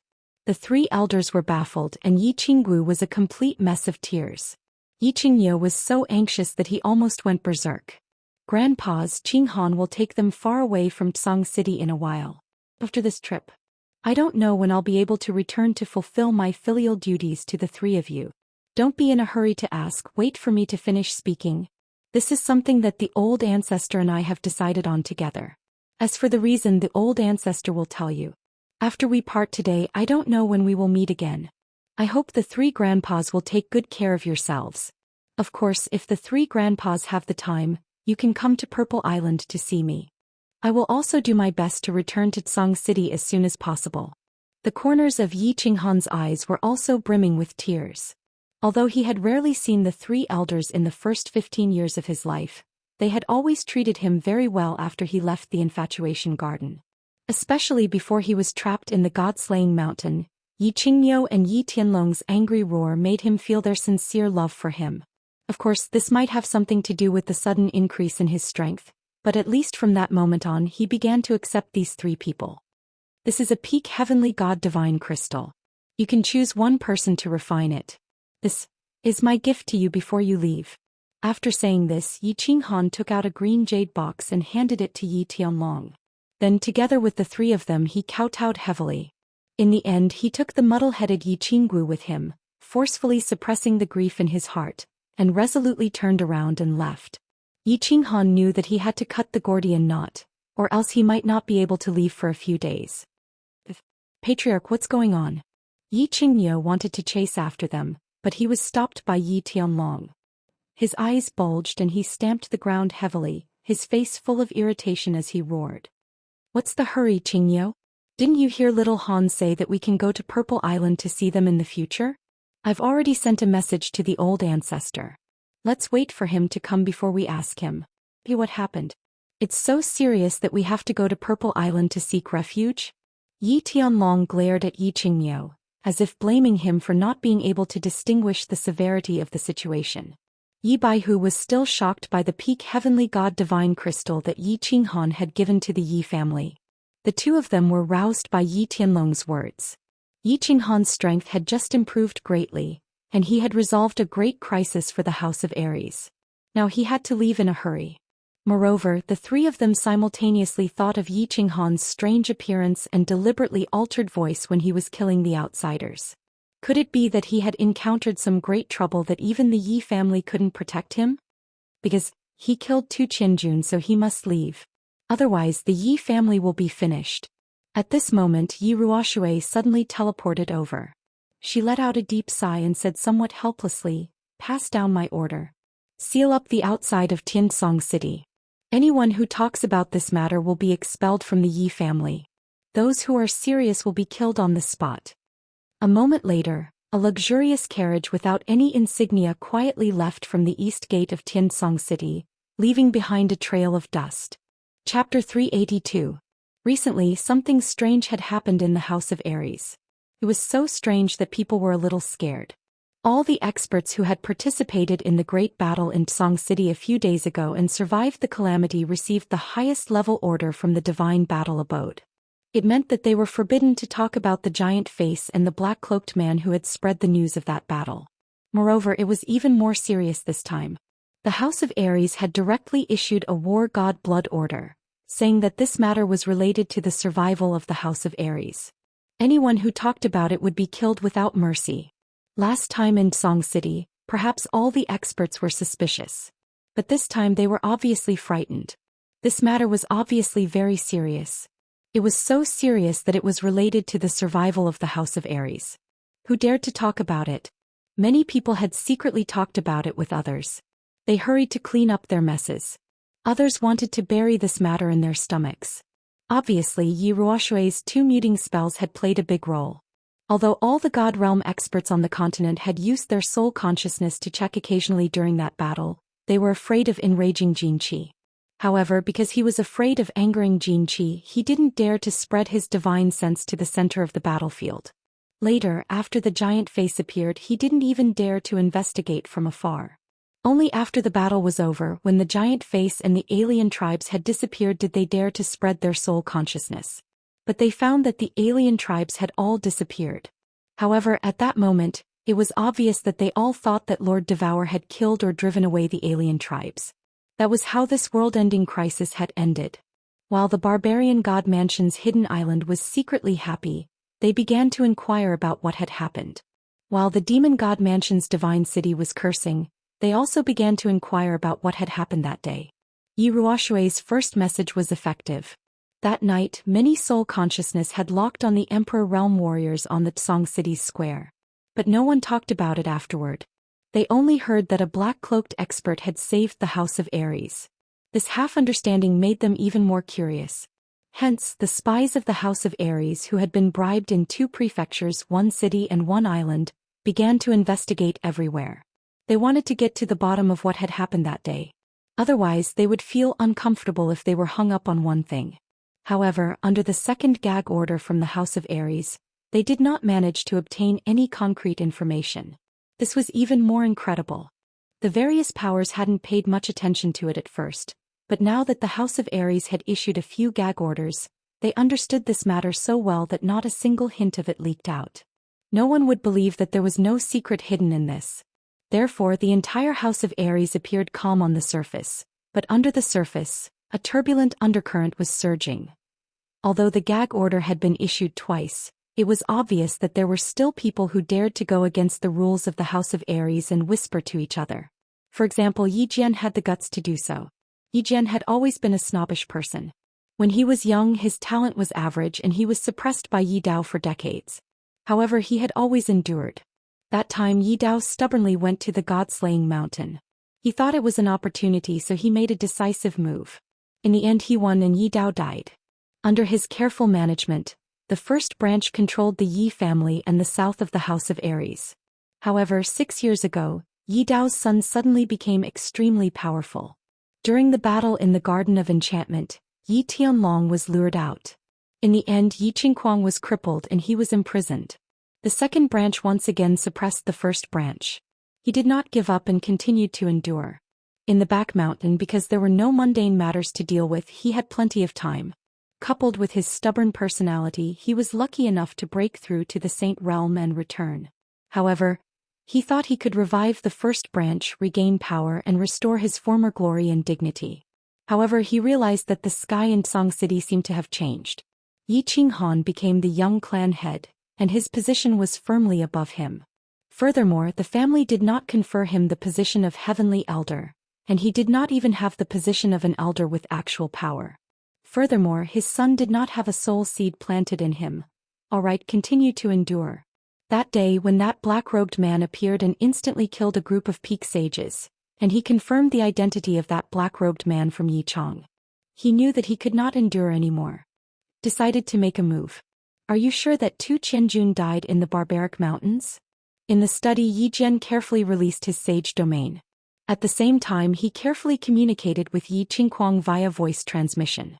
Through the information he had gathered over the past few days, he felt that he was about to touch the core of this secret. Father, this is the biggest matter before the divine city's foreign races descended. Furthermore, the god-slaying guards even gave a condition. Whoever finds the murderer must immediately remove the soul seed in his body. How can I remember such a big matter wrongly? Yi Qingquang had just returned to the Yi family castle when he was summoned by Yi Jian. He thought that something big had happened. Unexpectedly, Yi Jian asked about something that he had reported to Yi Jian previously. After hearing Yi Qingquang's confirmation, Yi Jian was silent for a long time. His expression kept changing and it was obvious that he was struggling internally. After combining all the information, he had a general understanding of the matter. He started to hesitate and paced back and forth. Just like how he had decided to sell Yi Dao's information to the demon race more than 10 years ago. This was a gamble, but the risks and benefits were equal. You guys are pushing me too far. Don't blame me. Anyway, this matter will be exposed sooner or later. After being silent for an hour, Yi Jian finally revealed a ruthless expression and muttered to himself. Then he turned his head and transmitted a voice transmission to Yi Qingquang, who was at a loss. I will arrange for you to leave Tsong City in a few days. After that you will make a secret trip to the Divine City. Why would I go to the Divine City? Yi Qingguang was shocked. He couldn't avoid that place in time, so how would he dare to go alone? After all, a soul slave might be killed if he went to the Divine City without permission. Fool you, go see the god-slaying guards and tell them about Tu Qianjuan's murderer. Ask them to remove the soul seed for you. Then help me pass on a few words. Yi Jian stood up and started to transmit a voice transmission to Yi Qingguang in detail. This. After listening, Yi Qingguang was instantly filled with excitement. His father's plan was killing 3 birds with 1 stone. However, after a while he suddenly thought of something and asked doubtfully, Lord Father, this plan is good, but I'm afraid that when the time comes, it will implicate the Yi family. If the Yi family is destroyed, we won't be able to escape death as well. Fool, how long do you think you can hide this matter? Anyway, you will find out in the end. I might as well let you remove the soul seed. Yi Jian was very dissatisfied with his son's intelligence and scolded him. With a gloomy expression, he continued, In a few days, when you are about to reach the Divine City, I will meet the elder ancestor and tell him the truth. I will banish Yi Qinghan from the Yi family. Otherwise, the Yi family will be destroyed in his hands. Yes. Lord Father is still smart. In a few days I will secretly go to the Divine City. Yi Qinghan. You're dead this time. Yi Qingguang suddenly wanted to laugh out loud. However, when he opened his mouth he felt that it was not the right time to laugh. Looking at Yi Jian's cold gaze, he hurriedly touched his nose in embarrassment and prepared to leave. Remember, keep it a secret. After you deliver the letter, don't come back for a while. After a period of time I will send your 2 younger brothers away. If the Yi family is really destroyed because of Yi Qinghan, at least there will be some seeds left. Yi Jian waved his hand and let Yi Qingguang leave. However, he stared blankly out of the window. More than 10 years ago he had made a bet and he won in the end. This time he didn't know what the final outcome would be. Perhaps he would live, perhaps he would die. Perhaps he would be rich and powerful. Perhaps his soul would be sent to the Western Paradise. He didn't care anymore because he thought that he couldn't endure this kind of life anymore. Chapter 383. A few days later, a special carriage arrived at Black Tortoise City, a large city to the east of the House of Aries. Black Tortoise City was one of the 100 major cities of the House of Aries. It was one of the affiliated cities of the Hua family and was not far from Luo Hua City. The city was jointly managed by 3 famous families of the House of Aries. As the House of Aries had not been very peaceful recently, the city gates were filled with guards who were there to inspect the city. Stop the carriage and inspect. Sima Xianxia was a disciple of the Sima family, one of the 3 major families of Black Tortoise City. Today it was his turn to guard the city gates. Suddenly he noticed that a carriage was heading straight into the city, with no intention of stopping. Furthermore, he noticed that the carriage was unusually luxurious, but there was no sign of a major family on it. Sima Xianxia smirked and realized that this was his chance to make a fortune. He hurriedly stood up and led his men to surround the carriage. My lords, I am from the Big Bird Carriage Company. The young master in the carriage is our boss's esteemed guest. Please do not inspect him. The coachman was an old man. He seemed to be a frequent traveler and knew the rules. He extended his hand and handed over a small bag of crystal coins. He said with a smile, My apologies, the rules have been a little strict recently, so I have to inspect him. Sima Xianxia glanced at the small bag of crystal coins and his expression became even more serious. However, his hands did not move an inch. The invasion of the mutated tribes had caused them a lot of trouble for a long time. It was not easy for them to meet such a troublemaker and they wanted to dismiss him with just this. Whoosh. The old coachman wanted to say something else, but just as Sima Xianxia was about to pretend to open the curtains to inspect the carriage, a purple unknown object suddenly flew out from the carriage and headed straight for Sima Xianxia's head. Sima Xianxia was shocked. Fortunately, the speed of the hidden weapon was not fast. He stomped his feet on the ground and quickly retreated. At the same time he clenched his fist and quickly grabbed at the purple hidden weapon. Finally, just as the hidden weapon was about to reach his head, he successfully clamped it between his 2 fingers. Beautiful. Good. Lord Jia, you have actually cultivated the chasing stars and moon technique to such a superb level? Impressive. Sima's business showed off a little, and the team members beside him all cheered and flattered him. Sima Xianxia raised his head slightly proudly, as if he was very satisfied with his reaction just now. Originally he wanted to throw away the hidden weapon in his hand, but he saw the familiar purple color on his finger and the familiar pattern engraved on it.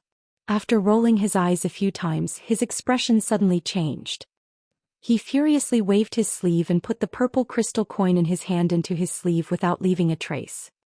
He then looked coldly at the carriage and said, "Sir, what is the meaning of this?" Xiu. Another purple concealed weapon shot straight towards Sima Xingjia's head. Seeing this, Sima Xingjia's eyes flashed. Instead of retreating, he moved forward and grabbed the hidden weapon with one hand, then put it back into his sleeve. His expression became even more furious as he shouted coldly, "Your hidden weapon skills don't seem to be very good. Today, if you can defeat me with hidden weapons, I'll make an exception and let you enter the city." Swish swish swish.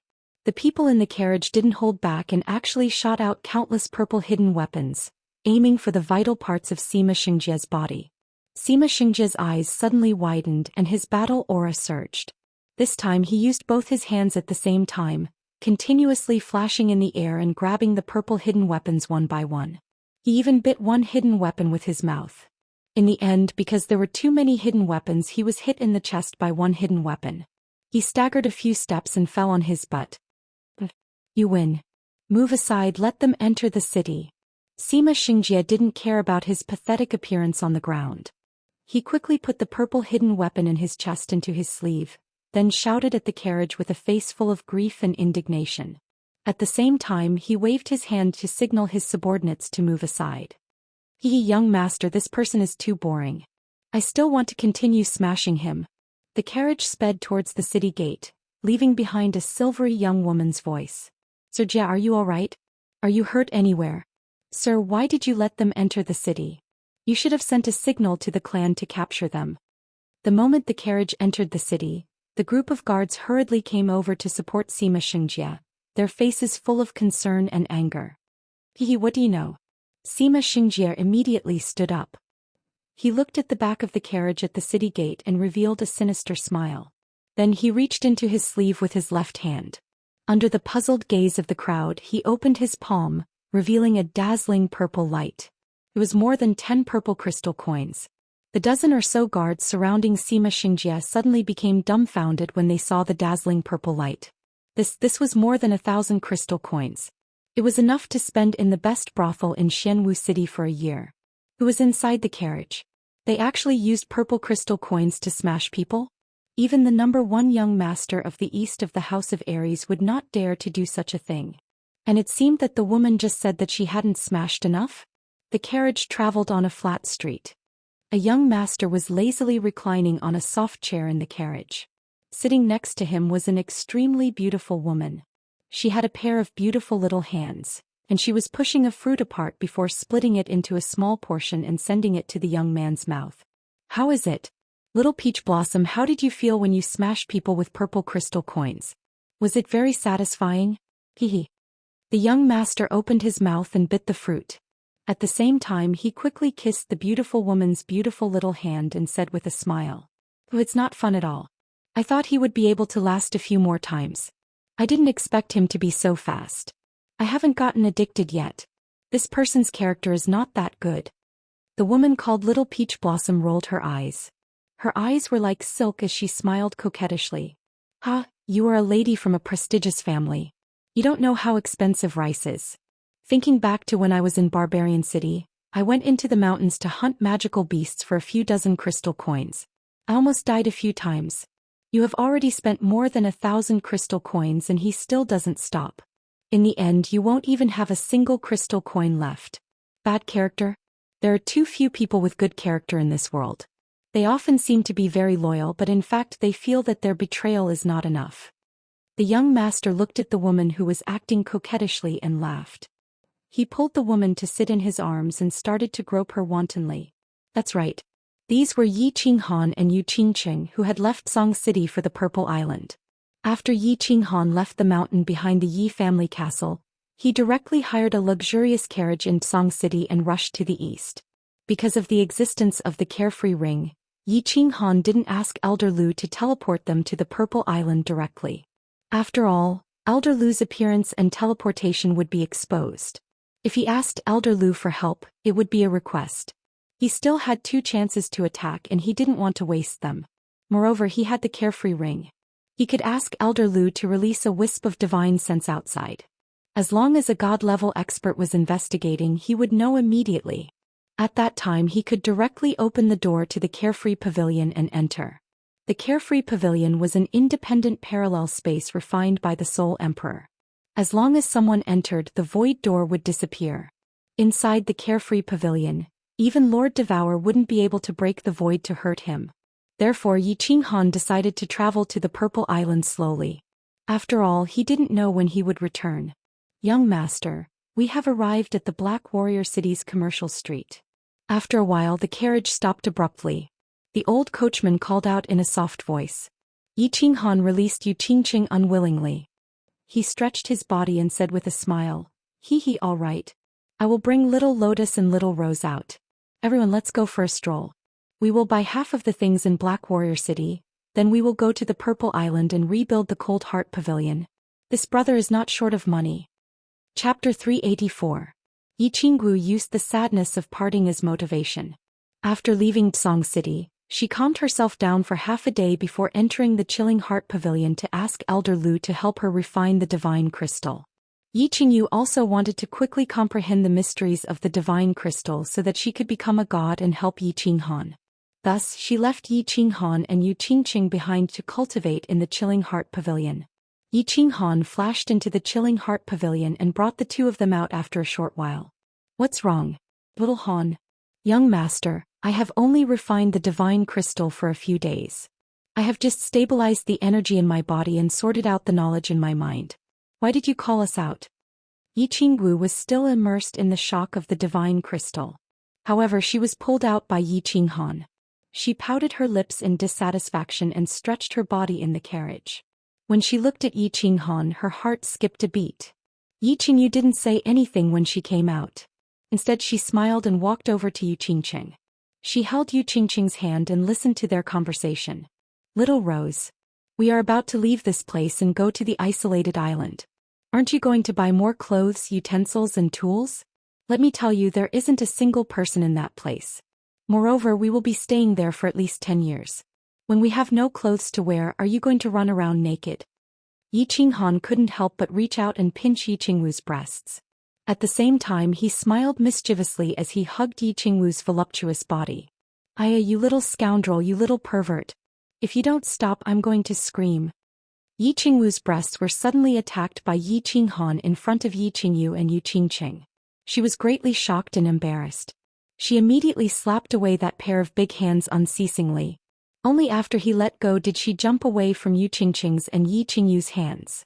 She walked out of the carriage and said fiercely, "Little lotus flower, little peach blossom, let's go and spend all of this little rascal's money and make him a pauper. I want to buy 10 horse carriages worth of clothes." "Wait, put on the veil first." Yi Qinghan chuckled and didn't think much of it. He handed over 3 veils from the carriage. At the same time, he picked up a bamboo hat and put it on, covering half of his face. After leaving Tsong City, Yi Qinghan decided to have some fun before going to Purple Island. Therefore he wanted to keep a low profile. He changed the names of the 3 girls and asked them to call him Young Master. This was to avoid being recognized. Firstly, he was afraid of exposing his whereabouts and attracting the attention of the Divine City. Secondly, he was too famous now. It would not be fun if he was exposed. "Young Master, miss." The 4 of them got off the carriage. When the coachman next to the carriage saw the 4 of them coming out, he quickly bowed slightly. This Big Bird Carriage Company was actually the secret intelligence system of the Yi family. Now it was led by Yi Shisan. He was one of them, so Yi Qinghan was very relieved. "Well, we are going to buy some things. You go to the largest hotel in Xuanwu City, Suiwei Pavilion, book a few rooms and park the carriage there. After that, you take this and go to Luohua City to look for flowers and plants. Tell him to meet me at the hotel tonight." Yi Qinghan took out a black dagger from the Xiaoyao ring and handed it to the coachman. This was Yi Qinghan's personal weapon in the mansion battle. Flowers and plants used to be very envious, so they would definitely recognize it at a glance. Since he decided to go to Purple Island, he needed to cross the sea and go to Hidden Island first. Then he would go to Purple Island. However, Yi Qinghan had never been to the sea and was not familiar with the things in the sea. Naturally, he thought of the first young master flowers and plants in the east of the House of Aries. As the future clan leader of the Hua family, it would be easy for flowers and plants to arrange some boats and manpower for him. Therefore, Yi Qinghan prepared to spend the night in Xuanwu City, which was next to Luohua City. The coachman took the dagger and drove the carriage away. Yi Qinghan brought the three girls to the largest commercial street in Xuanwu City, East Cloud Street. This street was the most famous main street in Xuanwu City. There were countless shops of different sizes. Basically, all kinds of food, clothing, and other miscellaneous things could be bought here. Yi Qinghan was dressed in green. Although his body looked weak, he faintly revealed a trace of elegant temperament. And the three girls standing on the street were like cranes in a flock of chickens, dazzling. Yu Qingqing was dressed in a peach-colored palace dress. Just by standing there quietly, she gave people the feeling that she was a fairy who had fallen to the mortal world, ethereal and ethereal. Yi Qinggu was dressed in a fiery red dress. After a few protests from Yi Qinghan, she did not wear revealing clothes like before. However, her fiery hot body and the two huge lumps in front of her chest could not be hidden no matter what. Yi Qingyu was dressed in white. Her soft and weak body gave off a delicate aura with every movement she made, causing others to feel pity for her. The three girls were just like the nicknames that Yi Qinghan had given them. One was as intoxicating as a peach blossom, one was as flirtatious as a rose, and one was as pure as a lotus. Although the three girls were covered with veils and their faces could not be seen, just looking at their bodies and temperament was enough to make people ecstatic. It was currently noon on East Cloud Street. People were coming and going and the traffic was endless. It was very lively. However, when Yi Qinghan and the other three walked into the street, they immediately became the focus of the street. The three beautiful girls with different styles obviously shocked the passers-by on the street.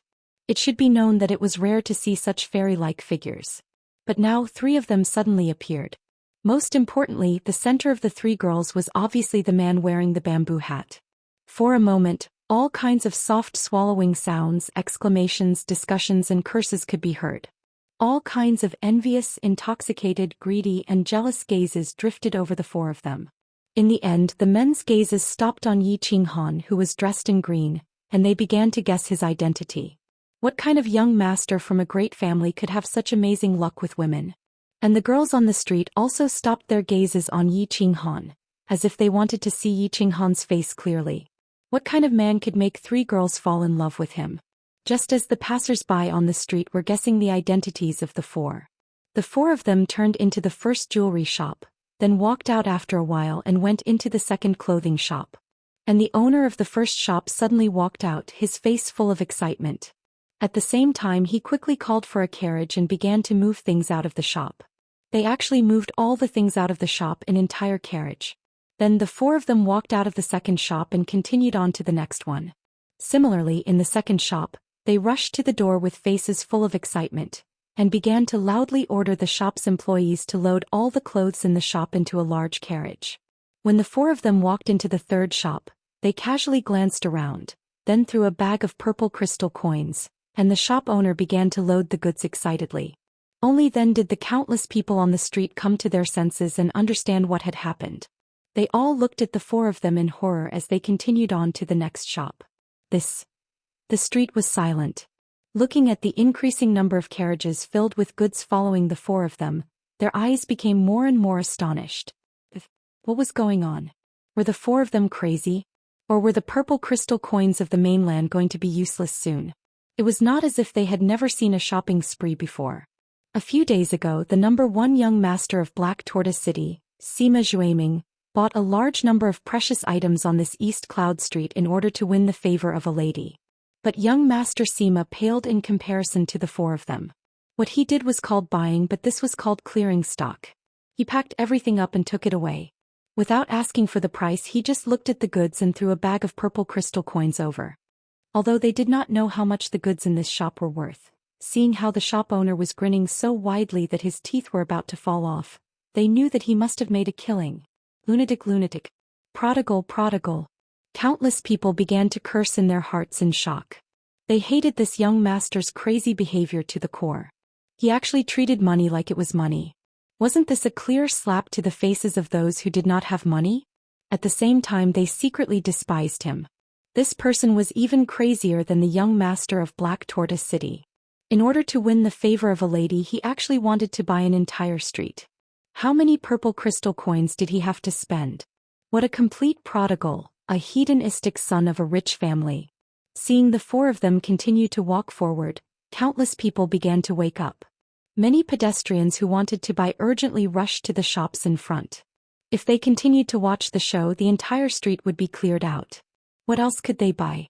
Chapter 385. Alright, send these goods to the entrance of the biggest hotel in the city. Wait for me there.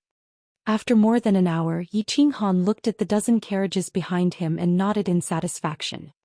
He did not pay much attention to the envious and shocked expressions of the passers-by. Purple crystal coins? For someone of his realm and status, purple crystal coins were insignificant and dispensable. The Yi family and the Yu family were not short of money. His chilling heart pavilion had already cost a few 100,000 crystal coins. This time he might have to stay for a long time on Purple Island. He did not mind it as he had also stayed in dangerous conditions. But now he was bringing 3 beautiful women to stay for a long time. Naturally he hoped that they could live comfortably. Not to mention this small amount of purple crystal coins, even if he had to sell his St. Tool pig slaughtering knife he would do it. What was the point of men working so hard for? In the end, wasn't it for the sake of his women and family? Purple crystal coins were king bastards. He could earn them again after using them. Seeing that they had bought everything they needed to buy, the purple crystal coins that the Yi family had given them were almost used up. Yi Qinghan asked for a carriage from the last shop owner and brought the 3 of them to the largest inn in the city, leaving behind a street full of exclamations. The largest inn in Black Tortoise City was called Emerald Jade Residence. It was the property of the Sima family. It was very grand and luxurious. Yi Qinghan alighted from the carriage and saw more than a dozen carriages waiting obediently at the entrance. He called for them to send them to the inn's backyard while he brought the 3 of them into the inn. After asking the inn owner, he learned that the carriage driver did not book a room for them. Instead he booked a small courtyard in the backyard. He thought to himself that Yi Shisan's subordinates were sensible and brought the 3 of them to the small courtyard to settle down. When they reached the small courtyard they saw more than a dozen carriages already parked there.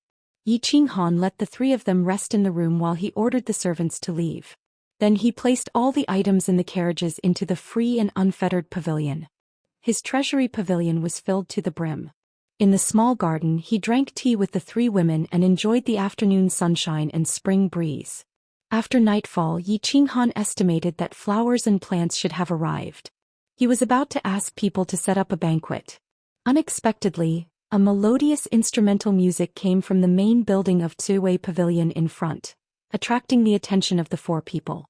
Good flute, good sound, good skill. This person's flute blowing skill is not bad at all.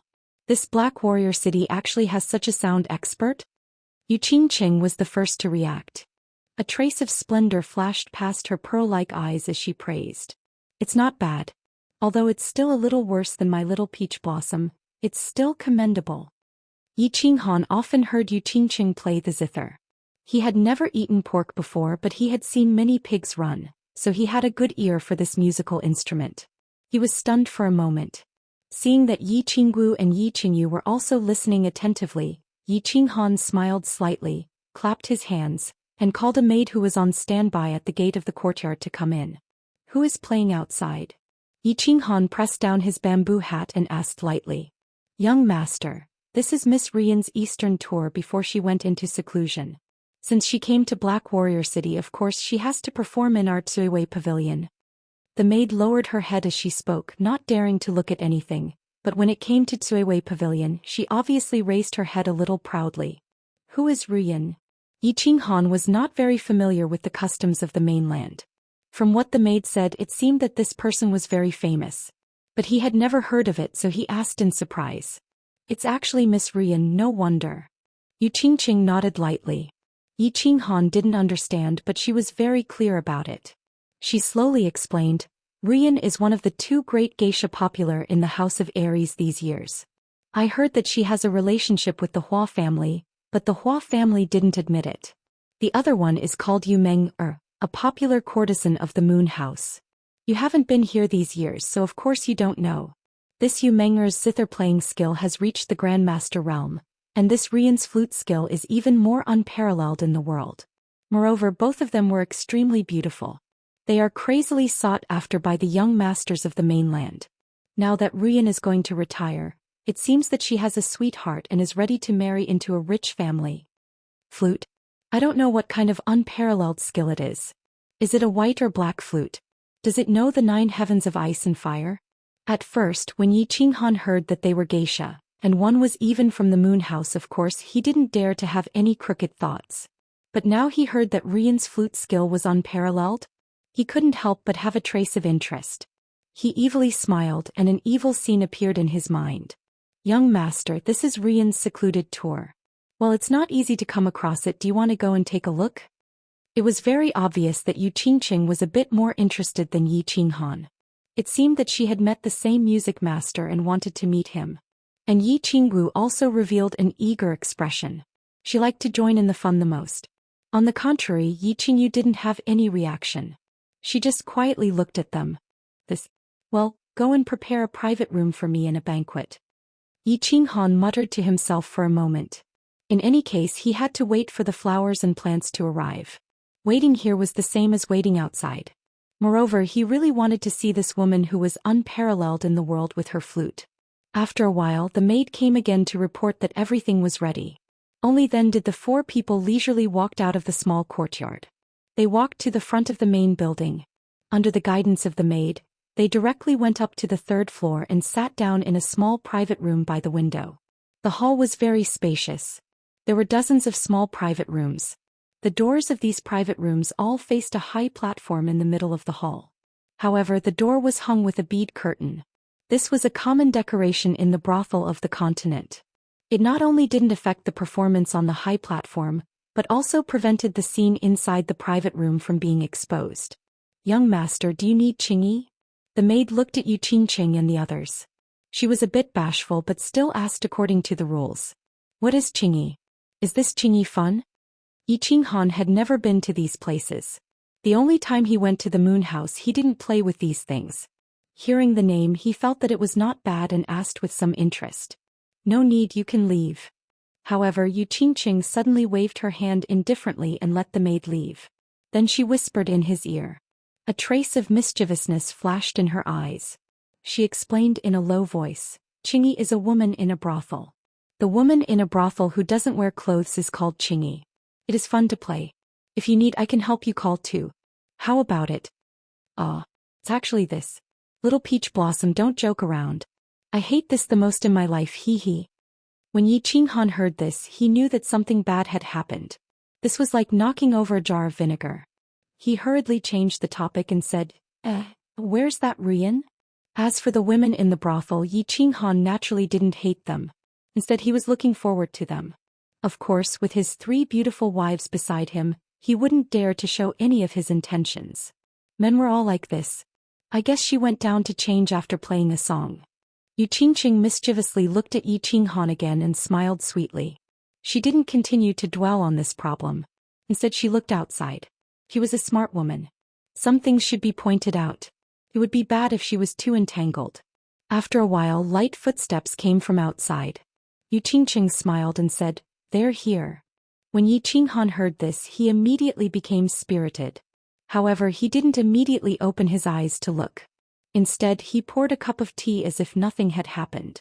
Then he slowly looked outside. His eyes were rippling with extraordinary splendor. He unconsciously muttered, This small mouth is really suitable to play the flute. Chapter 386. In the hall, on a high platform covered with a red carpet, a woman in purple clothes gracefully walked over. The woman held a white jade flute in her hand. Her hair was tied into a 9-ringed fairy bun. She had a beautiful face and a small mouth with a faint luster. It was very attractive. Her figure was slightly petite, her skin was white, and her eyes were shining. She inadvertently released a trace of the charm of a prostitute. She was very flirtatious. This woman's appearance might be a little inferior to Yu Qingqing's, but her temperament had its own merits. Dreamlike, enchanting, as beautiful as smoke. She is indeed an extraordinary woman. Yu Qingqing glanced at her, nodded slightly and sighed. Yi Qinggu also nodded with some appreciation. Perhaps this was the mutual appreciation between beauties of the same level. This sister is so beautiful. Yi Qingyu didn't understand these things. She simply felt that Ru Yan was beautiful. She slightly grabbed Yi Qinghan's robe and excitedly said.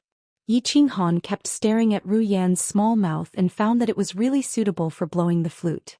Then he glanced at the two peaks on her chest, but found that they were slightly petite. He was a little disappointed. In the end he stared at her full buttocks and was even more disappointed. He thought of Yu Qingqing saying that Ru Yan wanted to live in seclusion and could marry into a rich family. He couldn't help but whisper again, "Beautiful is beautiful, but a good cabbage has been taken by a pig." In his previous life, although he had never tasted a woman, he had done a lot of research on women. Moreover, in this life he had experienced it 3 times. He confirmed one thing. Before the young girl became a woman, her buttocks swayed backward. But after the young girl became a woman, they began to sway left and right. It was obvious that Ru Yan swayed sideways when she walked, of course. Although Ru Yan was a beauty on the same level as Yu Qingqing, Yi Qinghan didn't have the mood to chase after her at this moment. It was just that when he saw peerless beauty being taken by someone, he couldn't help but feel a little sour in his heart. This had nothing to do with moral integrity. It was related to the selfish instinct deep in a man's nature. "Young master, what do you mean by taken?" Although Yi Qinghan's voice was soft, Yi Qingyu's realm was very high, so she could vaguely hear some of it. She couldn't help but ask doubtfully. Yu Qingqing and Yi Qinggu also faintly heard Yi Qinghan's murmur. They couldn't help but turn their heads to listen. You heard wrong. I say, why isn't her jade flute black?" Being stared at by 3 pairs of beautiful eyes, Yi Qinghan felt a little guilty. He rubbed his nose in embarrassment and said casually. Yu Qingqing smiled. She thought that Yi Qinghan didn't know how to play musical instruments, so she explained to him, "Jade flutes are all white, how can there be black ones?" "Oh, so that's how it is. Well, let's watch her play the flute." Yi Qinghan chuckled as if he had suddenly realized something. He quickly turned his head to look outside, but he was secretly laughing in his heart. "There are so many black flutes and I have one. Looks like I'll have to teach you how to play the flute someday." On the stage outside, Ru Yan smiled faintly like a blooming orchid in an empty valley. She bowed slightly and spun the jade flute in her hand a few times. Then she opened her red lips and began to play the flute. Yi Qinghan had never heard this song before, but as he listened he felt his heart gradually calm down. His mind became empty and everything in front of him seemed to disappear, leaving only the sound of the flute echoing in his ears. When the song ended, the entire hall was silent. When Ru Yan bowed and walked down, applause and cheers rang out like thunder. Miss Ru Yan is indeed a master. Her flute-playing skills have already reached the Grandmaster realm. No wonder she is as famous as Yu Meng. A trace of admiration flashed in Yu Qingqing's eyes as she praised. She was a master of music, so she was just a bystander. She immediately understood the skill behind it. "Not bad, but compared to my little peach blossom, it's still a little lacking." Yi Qinghan chuckled. This skill was indeed comparable to Yu Qingqing's performance during the Summer Flame Festival. However, now that Yu Qingqing had comprehended the law of divine sound, it was naturally a step behind. Looking outside, he frowned slightly and sighed. "That damned ladyboy Hua Hua, why is he taking so long to treat him to a meal? Luohua City is so close. Could it be that he wants to take a bath and dress up before coming? Let's wait a little longer. Since we have nothing to do, why not just sit here and listen to the song?" When Yi Qinggu heard Yi Qinghan's teasing, she giggled and rolled her eyes. Then she heard the sound of the flute outside again. She quickly stopped laughing and listened attentively. Yi Qinghan also stopped talking and focused on listening to the song. This was probably the last time he would hear such beautiful flute music. Not to mention that Ru Yan was going to live in seclusion, he and Hua Hua Hua would also leave immediately. He probably wouldn't be able to return to the continent for 10 or 20 years, or perhaps for the rest of his life. Of course, he had to listen more to it. In the future, he would also have another memory of beautiful things. Dong, dong, dong. At this moment, a series of extremely heavy footsteps rang out, startling the few people who were immersed in the beautiful music. At the same time, the people in the other private rooms in the hall also snorted in dissatisfaction. This was an elegant place. The people sitting here were all young masters of famous families. It sounded like the famous Ru Yen Nong Shao from the House of Aries. When everyone came in, their footsteps were very light. When they talked about things, they were also very quiet. However, when Ru Yen was performing, everyone stopped talking at the same time. Now someone suddenly rudely broke their beautiful mood. At this moment, it was like a cow chewing on a peony, spoiling the mood. Dong dong dong. The footsteps became louder and louder, getting closer and closer. Moreover, it seemed like there was more than one person. The sound even covered Ru Yan's flute music.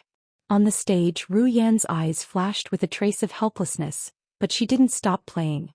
Instead, she frowned slightly and the flute music became more desolate. Yi Qinghan lightly touched his nose and drank his tea. Yi Qingwu's eyes bulged and she was about to fly into a rage. However, because Yi Qinghan didn't say anything, she could only sit there angrily. Who is so arrogant? Don't you know that I, Lu Fei, am here? Who is so noisy? Where is the boss of Cui Wei House? How can such a rude person come in? Finally, someone couldn't be provoked anymore. Two people in the private rooms made a sound. It seemed that they wanted to show their determination to protect Ru Yen in front of her. Humph. In response to the two people was a heavy cold snort. A young master in white strode over. He didn't respond to the two people's provocation just now. Instead, he looked at Ru Yen on the stage with a face full of anger. He looked very agitated. His hands were tightly clenched as if he was suppressing his emotions. Young master, don't make trouble. If the master knows, you will definitely be confined. Behind the young master was the shopkeeper of Cui Wei House, Sima Lu Feng, who was familiar to many people. He anxiously followed behind the young master and kept persuading him in a low voice. At the same time, he constantly cupped his hands and apologized to the surrounding private rooms with a bitter smile. Uncle Lu, you don't have to worry about my affairs. Everyone, today's tour is over. Zhou Ming will arrange a few to apologize to everyone another day. The young master lightly waved his hand behind him, but his body didn't move. He just stared at Ru Yen on the stage and shouted in a very domineering manner.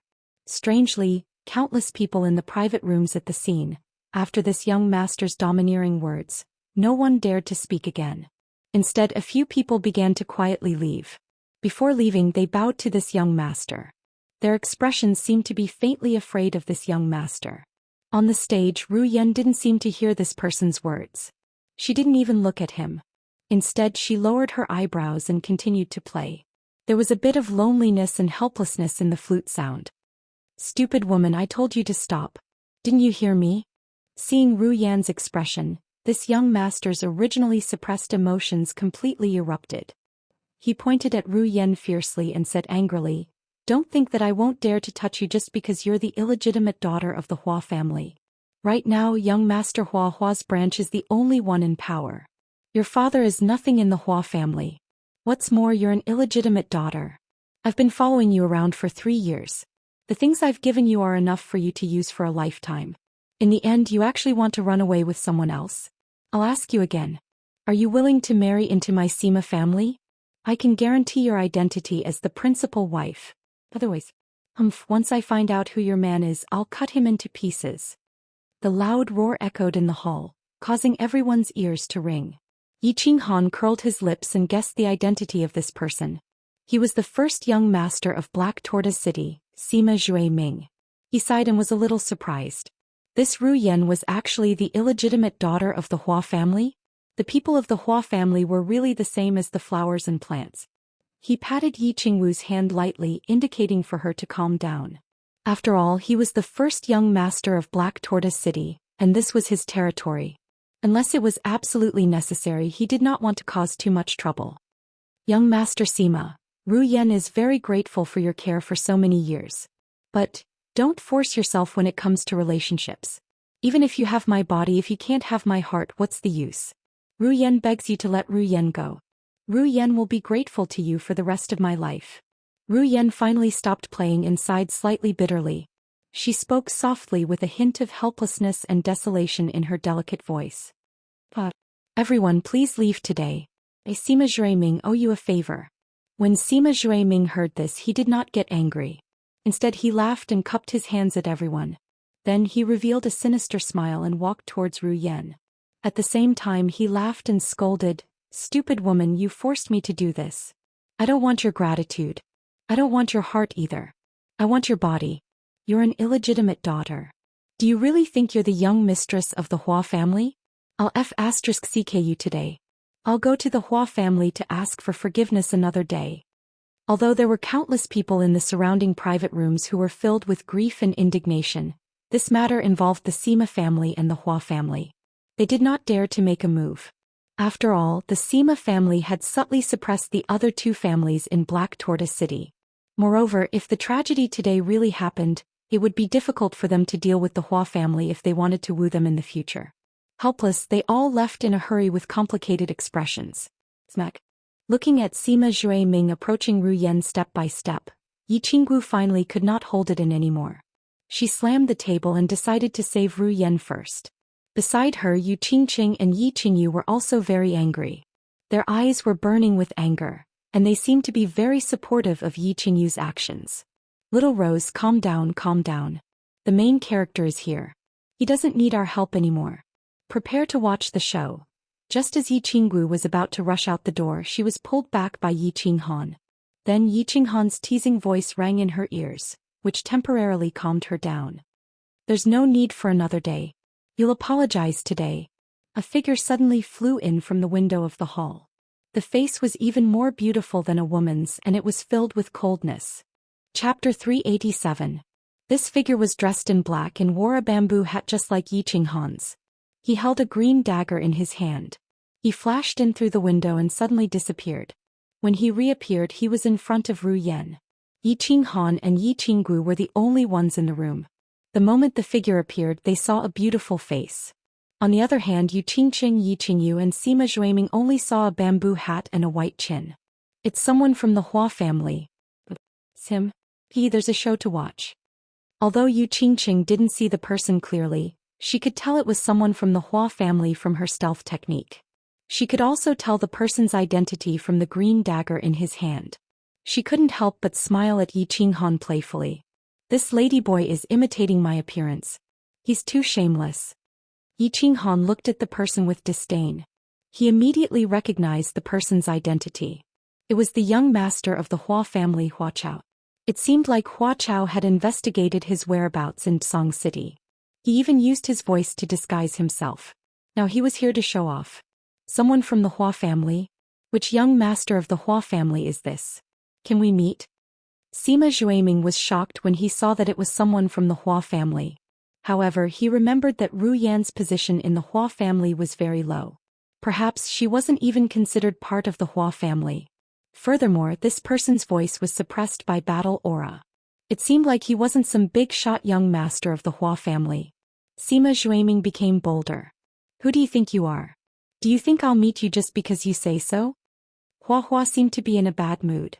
He didn't even give face to the young master of the Sima family. He glanced at Yi Qinghan and grabbed Ru Yan's hand. He said coldly, "Go to the Hua family and ask for forgiveness. I'll spare your life." Yi Qinghan was originally hugging Yi Qinggu and sipping his tea leisurely. But when he heard that the flowers and plants not only imitated his appearance but also spoke in the same tone, he couldn't help but spit out a mouthful of tea when he heard the words, "young master." He almost choked on his tea. "You?" Sima Zhuiming's face turned ashen when he heard that. He was the #1 young master of Black Tortoise City. Usually, other than Hua family's young masters, the rest of the Hua family's young masters were very courteous to him. He did not expect that this person would not give him face at all. Then he heard that not only did the person in the private room by the window not leave, but he even dared to laugh at him. His expression darkened and he roared, "Who are you? Get out of here." "Humph. Idiot." Hua Chao shook his head and patted Ru Yan's hand to comfort her. He smiled and said, "Don't provoke the guests inside. You can't afford to provoke them." "Really? I'm going to provoke them today." Sima Zhuiming looked at Ru Yan's small hand being held tightly in the person's hand. When Ru Yan saw this person, her expression suddenly became extremely calm and her eyes were full of smiles. He could not help but be even more furious. He did not dare to touch the Hua family. He decided to vent his anger on the person in the private room, to teach Hua Chao and Ru Yan a lesson.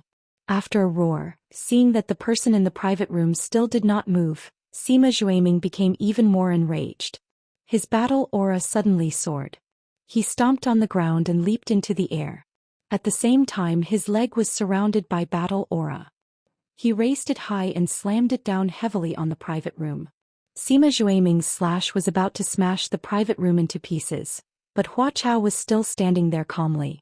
Yi Qinghan smiled helplessly. He released a space lock and locked Sima Zhuiming in midair, but he did not continue to attack. Yi Qinghan was not an idiot. It was obvious that Hua Chao did not want to kill Sima Zhuiming himself. He was using him to kill him. Now that he had a lot of trouble on his hands, he would not attack recklessly. Furthermore, he could not be bothered to attack an opponent who was not of the same level as him. He flicked his sleeves lightly and released a wave of battle aura to bounce Sima Zhuiming back in midair.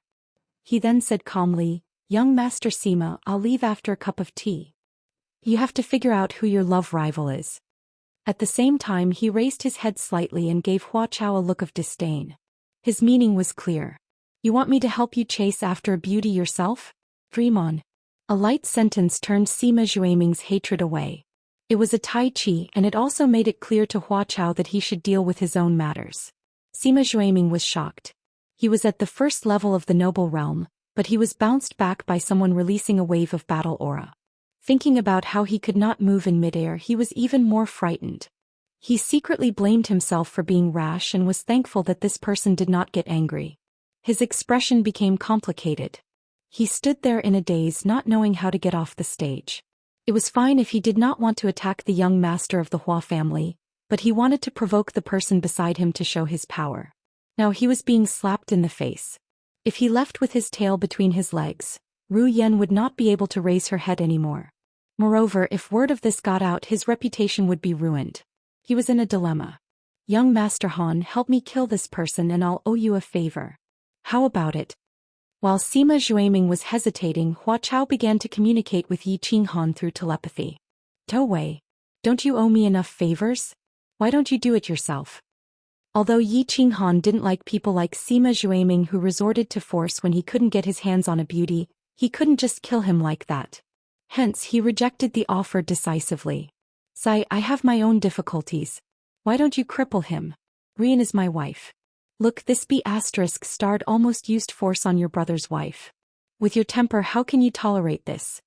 The flower continued to transmit its voice to Yi Qinghan, trying its best to persuade Yi Qinghan to act. "Get lost. It's your woman who is being bullied. What does it have to do with me? If it was my woman, I wouldn't just cripple him, I'd chop him up and feed him to the dogs." Yi Qinghan transmitted even more disdainfully. If he was in this situation, he would definitely not care and just chop him up first. Now he was the victim. He was not an idiot. He obviously would not care about something that did not benefit him. Instead, he encouraged it. "C, I don't care anymore. I'll cripple this bastard." Encouraged by Yi Qinghan, Hua Chao became impulsive. He turned around and a cold air exuded from his body. The blue dragon dagger in his hand flicked upwards slightly and he moved stealthily. "Wait." Yi Qinghan's ears twitched. He seemed to have heard something and suddenly transmitted his voice to Hua Chao. However, he had underestimated Hua Chao's speed. At such a close distance, Hua Chao was also known for his speed. By the time he transmitted his voice, he was already one step too late. By the time the flowers and plants appeared, they were already right in front of Sima Zhuiming. The azure dragon dagger pierced into his dantian, and a gush of fresh blood and dense battle chi gushed out. Hua Chao was at the peak of the noble realm, and with the Hua clan's special concealment technique, it was easy for him to deal with a first-level noble realm martial artist. Moreover, Sima Zhuiming was still hesitating just now. While he was distracted, he was ambushed by Hua Chao. Sima Zhuiming saw Hua Chao's figure slowly appear and he hurriedly retreated in panic. However, as he retreated, he staggered. He felt a sharp pain in his lower abdomen and he fell to the ground. He curled up and cried out in pain. "A peak Emperor realm martial artist is rushing over here." Hua Chao did not know, but Yi Qinghan sensed it immediately. He thought of Hua Chao's difficulties and disguise to hide his identity, so he quickly transmitted a message to him to remind him. "Peak Emperor realm? Oh no, it's the head of the Sima clan, Sima Yi. What should we do, young Master Han?" If he reports this to the Hua clan, not only will Ru Yen lose her life, my position as young clan head will also be ruined. Hua Chao was shocked when he heard this. The bamboo hat on his head trembled slightly and he was obviously panicking. He flew over and wanted to pull Ru Yen away, but when he thought that the other side was a peak Emperor realm martial artist, he was afraid that they would not be able to escape. He became as anxious as an ant on a hot pan. You useless piece of wood, bring Ru Yen in. Yi Qinghan smiled helplessly. He didn't transmit his voice anymore and spoke directly. Chapter 388. All right. Seeing that Yi Qinghan had spoken, Hua Chao was overjoyed. He ignored Sima Zhuaming on the ground and pulled Ru Yen, who was covered in blood and scared silly by Sima Zhuaming's appearance, into the room. Ru Yen was suddenly pulled in and realized that there was a green-clothed young man sitting inside. He was even wearing a bamboo hat like Hua Chao. Furthermore, there were 3 top-tier beauties sitting around this young master. She couldn't help but feel even more at a loss and didn't know what to do. Her jade-like hands tightly gripped the jade flute, and she was very nervous, her entire body trembling. We'll introduce each other in the future. Boss, help me settle this. I'll be grateful to you for life. Hua Chao cupped his fists and revealed half of his face, which was filled with panic. He pulled the stunned Ru Yen and bowed to them. Now he could only count on Yi Qinghan to settle this for him. If you don't give me a reasonable explanation later, I won't acknowledge you as my brother. Yi Qinghan saw that Hua Chao didn't seem to be lying. Back then on Nether Island, Hua Chao, Fengzi, and the others formed the 4 families battle team and helped him get points, so they owed him a favor. He decided to help him deal with this depending on the situation. Swoosh. A black figure broke through the window and entered. It was a middle-aged man. He was tall and handsome with a mustache. His eyes sparkled occasionally and he looked like an overlord. This person flew in, and when he saw Sima Zhuaming, who was rolling on the ground and screaming in pain, his expression changed. With the blood on the ground, he strode over and patted Sima Zhuaming's abdomen. Battle chi flowed out of his hands and started to heal Sima Zhuaming. Ah, young master, young master. At this moment, the people who were waiting outside rushed in after hearing the screams. Leading them was the shopkeeper from earlier. When he saw Sima Zhuaming lying on the ground covered in blood, his expression changed drastically. Then he saw the middle-aged man with a grim expression. All of them hurriedly dropped to their knees and called out in a trembling voice, Sima Lu pays his respects to the clan head. This, carry the young master back to the family. Go to the disciplinary court and ask for punishment yourself. Although the middle-aged man's expression was dark, his tone was very calm. He slowly retracted his hand and then, ignoring Sima Zhuaming and Sima Lu on the ground, he walked towards the private room in the corner. Sima Lu did not dare to say anything. Since the family head had made a move, it was not up to him to do anything. He could only call for people to carry Sima Zhuaming out with a bitter expression. The middle-aged man stopped when he was 10 meters away from the private room. He looked at the private room coldly. He was about to break through to the Martial Saint level. Of course, he had already locked on to the culprit, Flora, who had crippled his son. He wanted to enter the private room to take the culprit out. However, he suddenly felt a trace of danger and couldn't help but hesitate. Through the bead curtains, he began to vaguely sense the situation inside the private room. However, the moment he sensed it, he was incomparably shocked. Because there was a man in a green robe wearing a bamboo hat inside, which made him feel a sense of danger. There was also a woman in white beside him, but he couldn't seem to sense her realm. Thus he immediately stopped and sent a voice transmission to Sima Lu. This one is Sima E. Friend inside, come out and meet me. Sima E? There's no need to come out. Let's be honest, your son was crippled by my friend, but it was your son who did something stupid first. You can ask that shopkeeper of yours. Of course, no matter what, my friend was ruthless. I will take responsibility for this mistake. How about that? Yi Qinghan poured a cup of tea and slowly drank it. Since Sima Yi didn't act rashly, he naturally wouldn't do so. It would be best if they could negotiate. Then how are you prepared to take responsibility? Sima Yi naturally wasn't prepared to act rashly. He wasn't an idiot. He wasn't like Sima Zhuaming, who was stifled. If there was someone inside who made him feel a sense of danger, then that person must be at the Martial Saint level. There was also another person whose realm he couldn't figure out, but he might also be at the Martial Saint level. Being able to reach this position, he was naturally not an idiot. He could only swallow his anger and ask coldly. Compensation. Name your conditions. Seeing that there was something to talk about, Yi Qinghan turned his head and smiled at the flowers to show that he was at ease. Then he asked Yu Qingqing and the others to comfort the frightened Ru Yen, and turned his head and said in a clear voice. Name your conditions. All right, an offensive or defensive sacred artifact. Let's forget about this matter. Sima Yi's eyes flashed. He pondered for a moment and decided to test the background of the person in front of him. He could vaguely see the person speaking through the beaded curtains of the room. There were a few enchanting beauties beside him.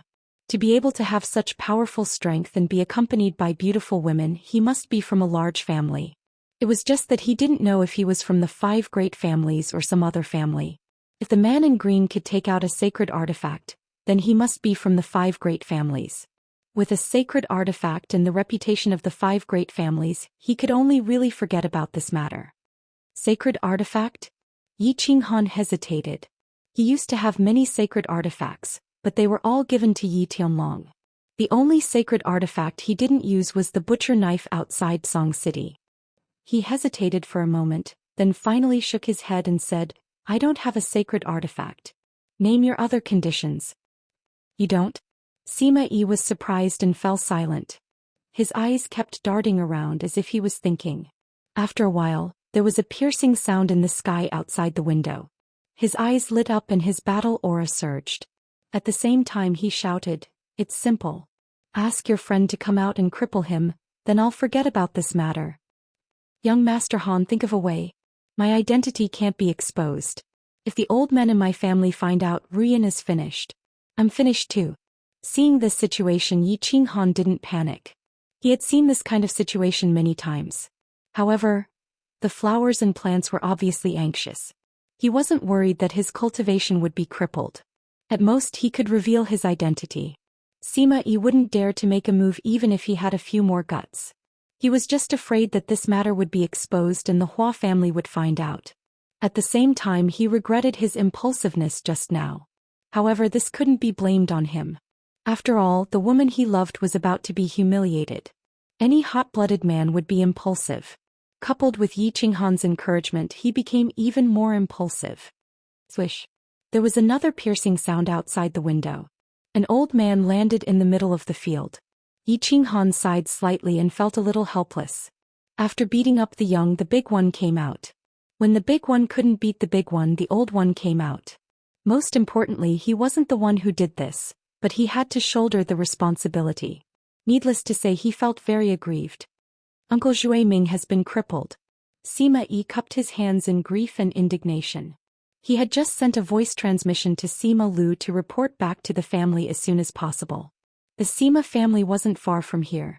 Sima Xiangru, the protector of the Sima family, naturally rushed over immediately. After all, the young master of the Sima family had been crippled. This was a huge matter that concerned the dignity of the family. How should I address you two, my friends? How did the Sima family offend you two? Why did you have to be so ruthless? Can you give Sima Xiangru an explanation? Otherwise, how can I continue living in Black Marshal City? Sima Xiangru had already locked onto Yi Qinghan and Yi Qingyu the moment he entered.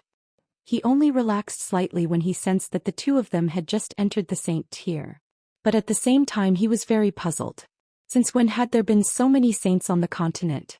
However, Yi Qinghan's head was lowered so his face couldn't be seen. Yi Qingyu's face was also covered so he could only speak in a low voice. Sigh. Damn you, Flora. You owe me a big favor.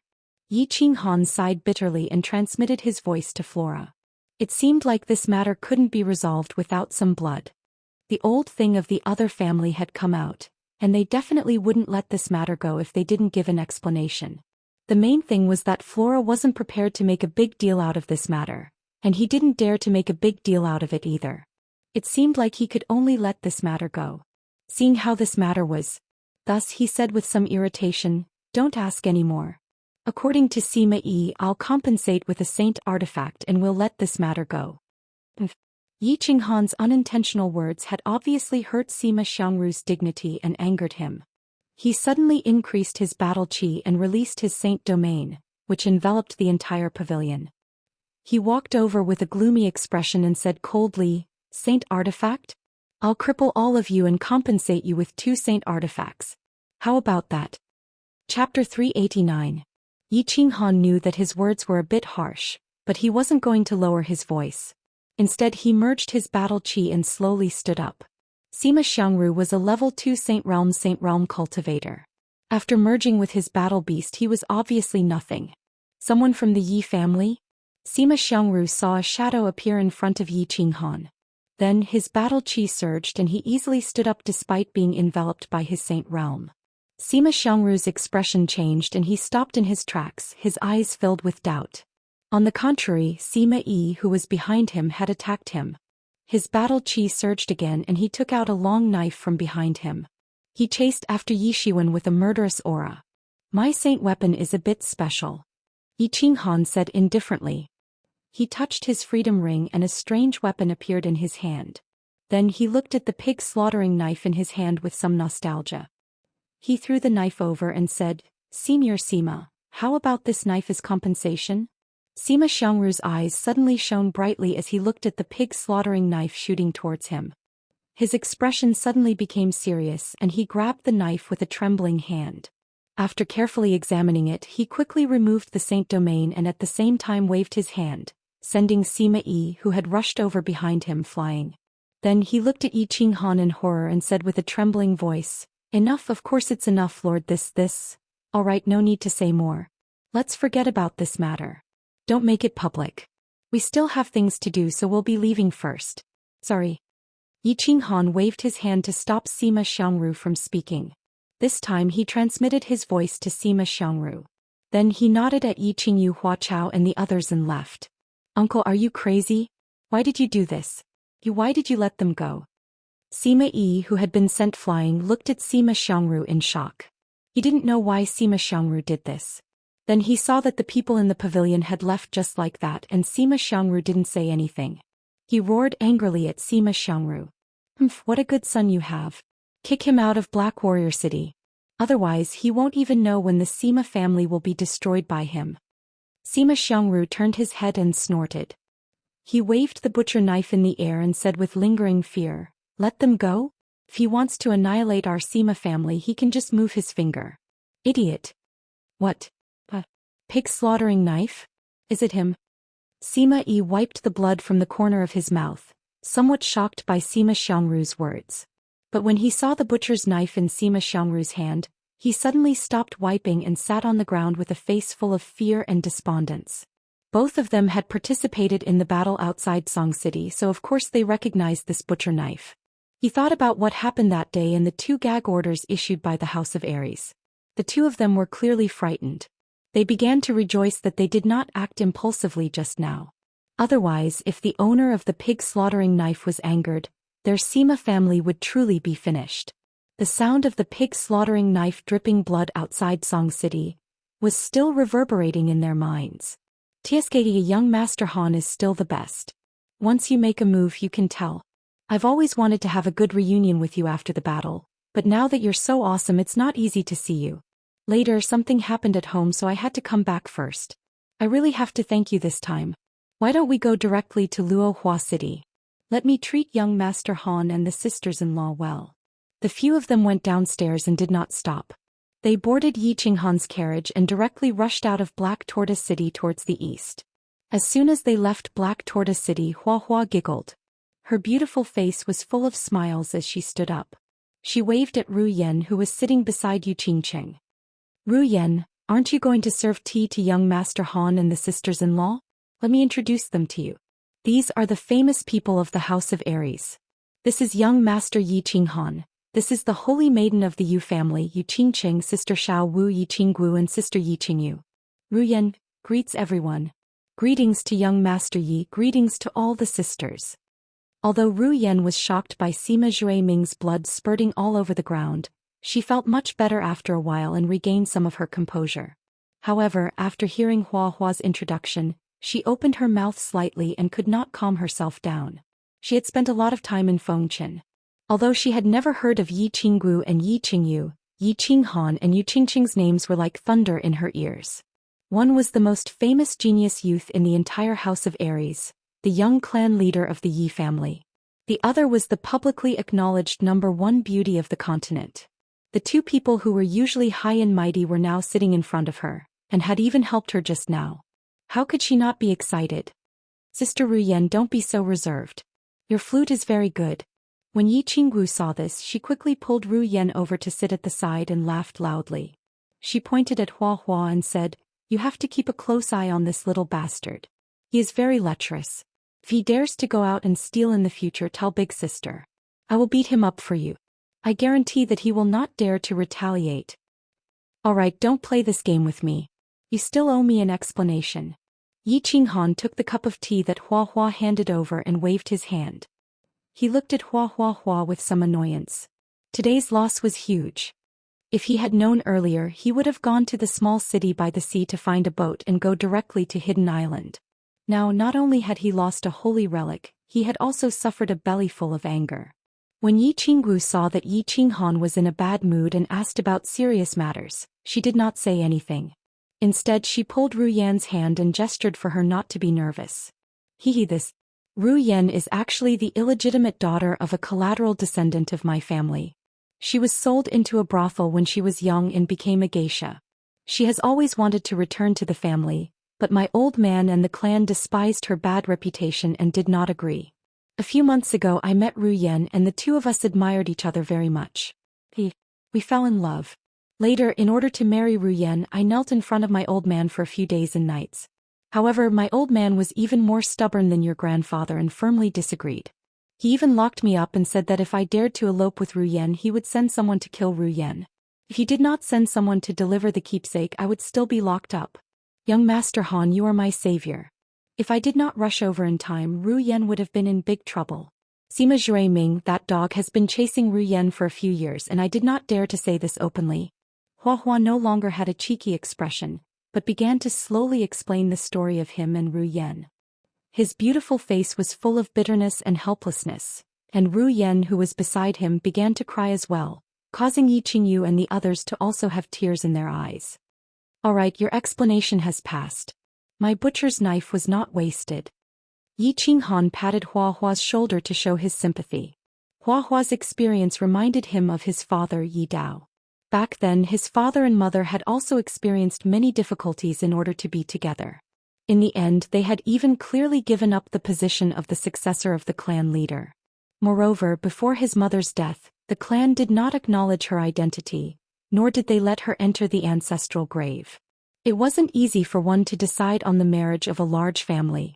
However, it was obvious that Hua Hua was not as courageous as his father Yi Dao. He did not dare to act rashly, and he could not let go of the position of the young clan leader of the Hua clan. Otherwise he would not be so distressed. "Young Master Han, you have many ideas. Help your brother. If you can help us settle this, my life will be yours from now on. I will not even blink in the face of danger." Hua Hua suddenly pulled Ru Yan and Yi Qinghan to stand up. The two of them knelt down on one knee and bowed to Yi Qinghan with an extremely serious expression as he pleaded. "CK this trick again." When Yi Qinghan saw this, he waved his sleeves and used his battle chi to lift the two of them up. He rolled his eyes and turned his face away. He felt that he had suffered a great loss coming to ask Hua Hua for help. He helped him marry a wife and now he had to help him take care of his children. This whole thing was, "Brother, help Sister Ru Yan. They are very pitiful. Think about father and mother." Yi Qinghan did not care, but Yi Qingyu, who was beside him, was unwilling. She pulled Ru Yan with one hand and pulled on Yi Qinghan's robe with the other. Yi Qingwu and Yu Qingqing, who were beside them, also looked at Yi Qinghan with a face full of hope, as if they were also yearning for him. Yi Qinghan looked at the three women who were overflowing with sympathy and smiled helplessly. He pondered for a moment and slowly said, "There are 3 ways. First, I will go to Luohua City to help you persuade your father, but I will tell you clearly that I don't have time. Second, you give up the position of the young clan leader and marry Ru Yan. Third, elope with me and come back after a few years of giving birth to a child." Chapter 390. Actually, Hua Chao wanted the first option. With Yi Qinghan's current prestige in the House of Aries, if he went to talk to their old man, then it was very likely that this matter would be settled. However, Yi Qinghan's first option made it clear that he wouldn't participate. The second option was obviously something he wasn't willing to do. Otherwise he wouldn't be so troubled. Then there was only the third option left. Go with him. Wait, go with him? Young Master Han, where are you going? Hua Chao was a little surprised. He remembered that Yi Qing Han wasn't going to Luo Hua City, but Black Tortoise City. He sent someone to ask him to come over, so he obviously wasn't here to play. Go to see. If you come with me, I promise your old man won't take you back. Come with me and stay there for a few years. Work hard on your cultivation, and after a few years your old man will beg you to come back. Then everything will be fine. Yi Qing Han laughed.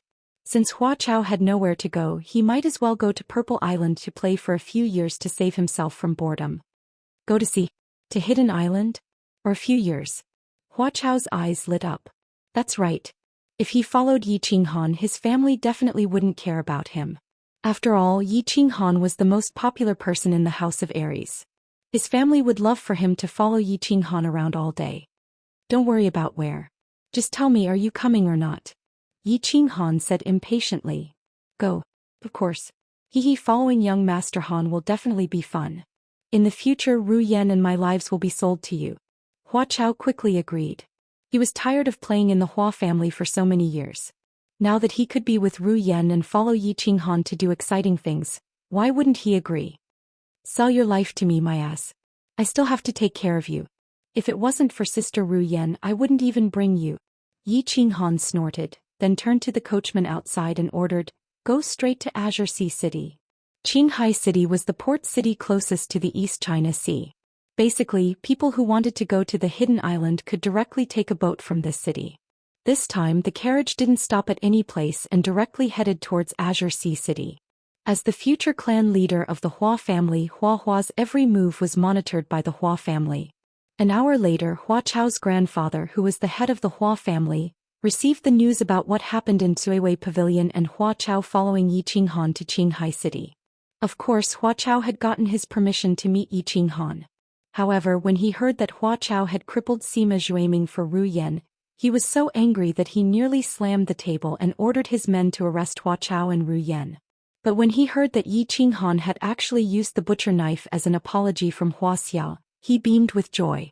Then when he heard that Hua Chao had followed Yi Qing Han all the way to Qinghai City, he smiled so widely that his eyes became a line. In the end, he waved his hand and directly sent out a team of elite assassins. He wanted them to follow Hua Chao and listen to his orders. They were to fulfill any of Hua Chao's requests. The huge difference in attitude shocked the Hua family's intelligence chief.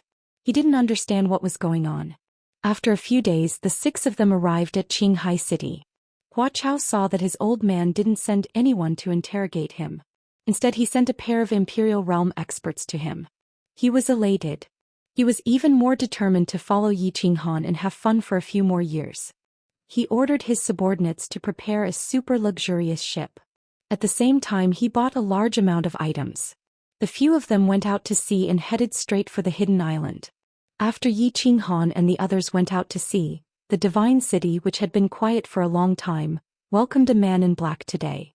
After the invasion of the mutated tribe, the reputation of the Divine City fell greatly. No one went to the Divine City to admire it.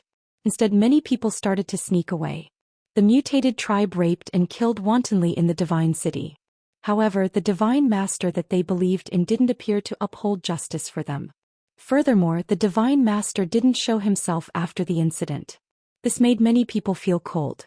The 3 constabularies' strategy against the mutated tribe, especially the House of Aries' all-out war preparations to defeat the mutated tribe, formed a huge contrast with the Divine City. During this period of time, no one went to the Divine City with reverence. Instead, countless people went to Tsang City and started to pay their respects to the Martyrs' Hall that was being built outside of Tsang City. The reputation of the Divine City fell greatly. On the contrary, Tsang City's reputation rose. It had the momentum of overshadowing the Divine City. However, the Divine City, which had been quiet for many days, suddenly welcomed a guest. It was a man in black who was completely wrapped in black cloth. The guards of the Divine City were a little nervous. All of them unsheathed their weapons and prepared for battle. However, this man in black said a code that they were familiar with. At the same time, he indicated that he had an important matter to discuss with the Massacre God guards. When the guards saw that he was a sole slave under the Massacre God guards, they didn't make things difficult for him and immediately brought him to the Immortal Massacre Pavilion. This sole slave belonged to the Divine City's secret guards. Furthermore, he was a secret guard that definitely wouldn't dare to rebel. Thus, the guards were naturally at ease. The Massacre God guards were feeling vexed in the pavilion. Ever since that day, the Divine Master's personality had become very strange. Furthermore, the Massacre God guards didn't order the soul slaves in the city to continue investigating the deaths of the Divine Sword and Tu Qianjun. As such, the Massacre God guards didn't dare to make decisions on their own. They could only arrange the matters of the Divine City and serve the Divine Master carefully. When they heard that a hidden soul slave of the continent was looking for him, they were overjoyed and immediately brought him into the study. Greetings to the Massacre God guards. Yi Qingguang was a little afraid when he saw the Massacre God guards. After all, the soul slave's life was in the hands of the Divine City. If he wasn't careful, the Divine City could kill him any time. However, when he thought that he would be able to use this important news from his father to exchange for his freedom, he mustered his courage and didn't kneel down. Instead, he bowed slightly.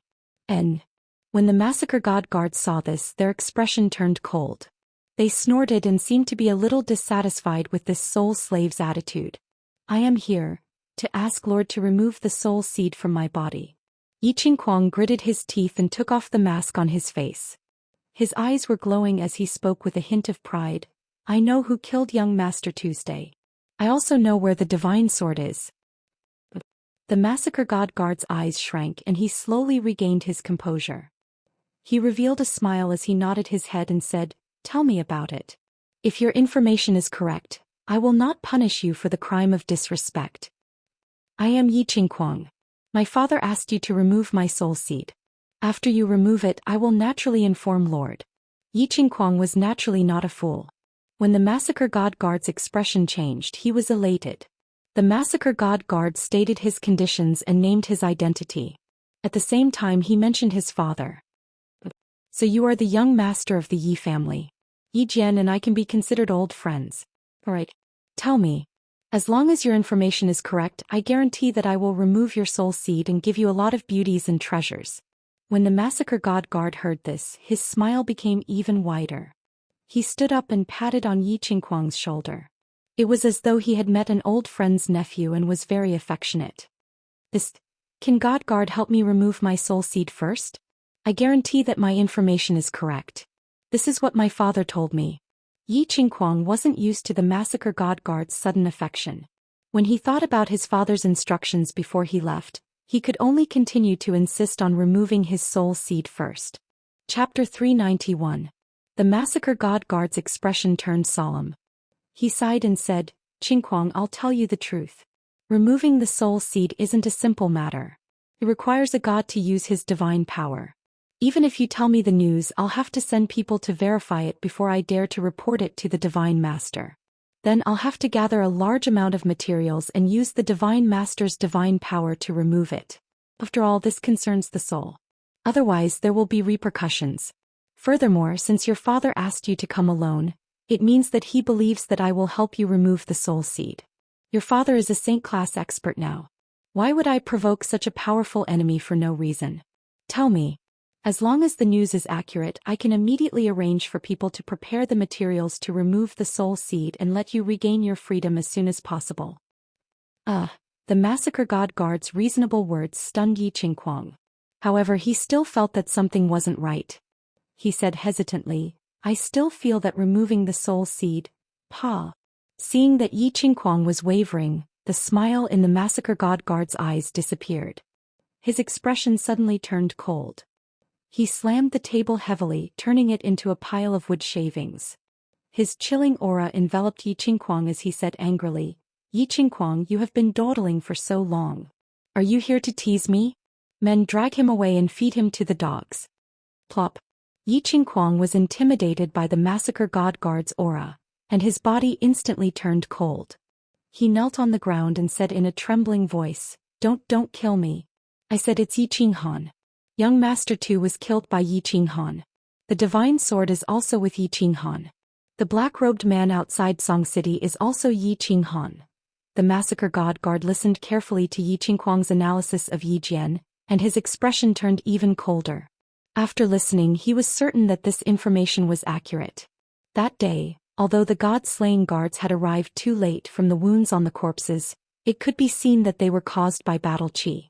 However, there was no doubt that the saints of the House of Ares and the Hidden Island were fighting the holy beasts outside.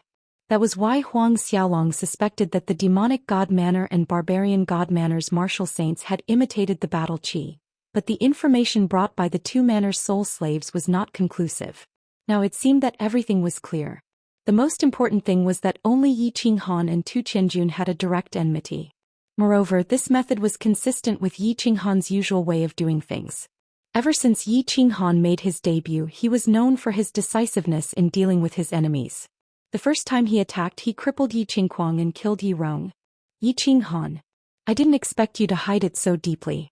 His strength improved so quickly. Little bastard, don't worry. This time I will let you die a very, very miserable death. I will also let your entire Yi family die to accompany my son. The veins on the god-slaying guard's forehead were popping out, and his face was distorted. Yi Qinghan's decisiveness in killing made him bitterly disappointed. Yi Qinghan's speed of growth made him terrified. At this moment he hated himself for making the same mistake as Tu Qianjun.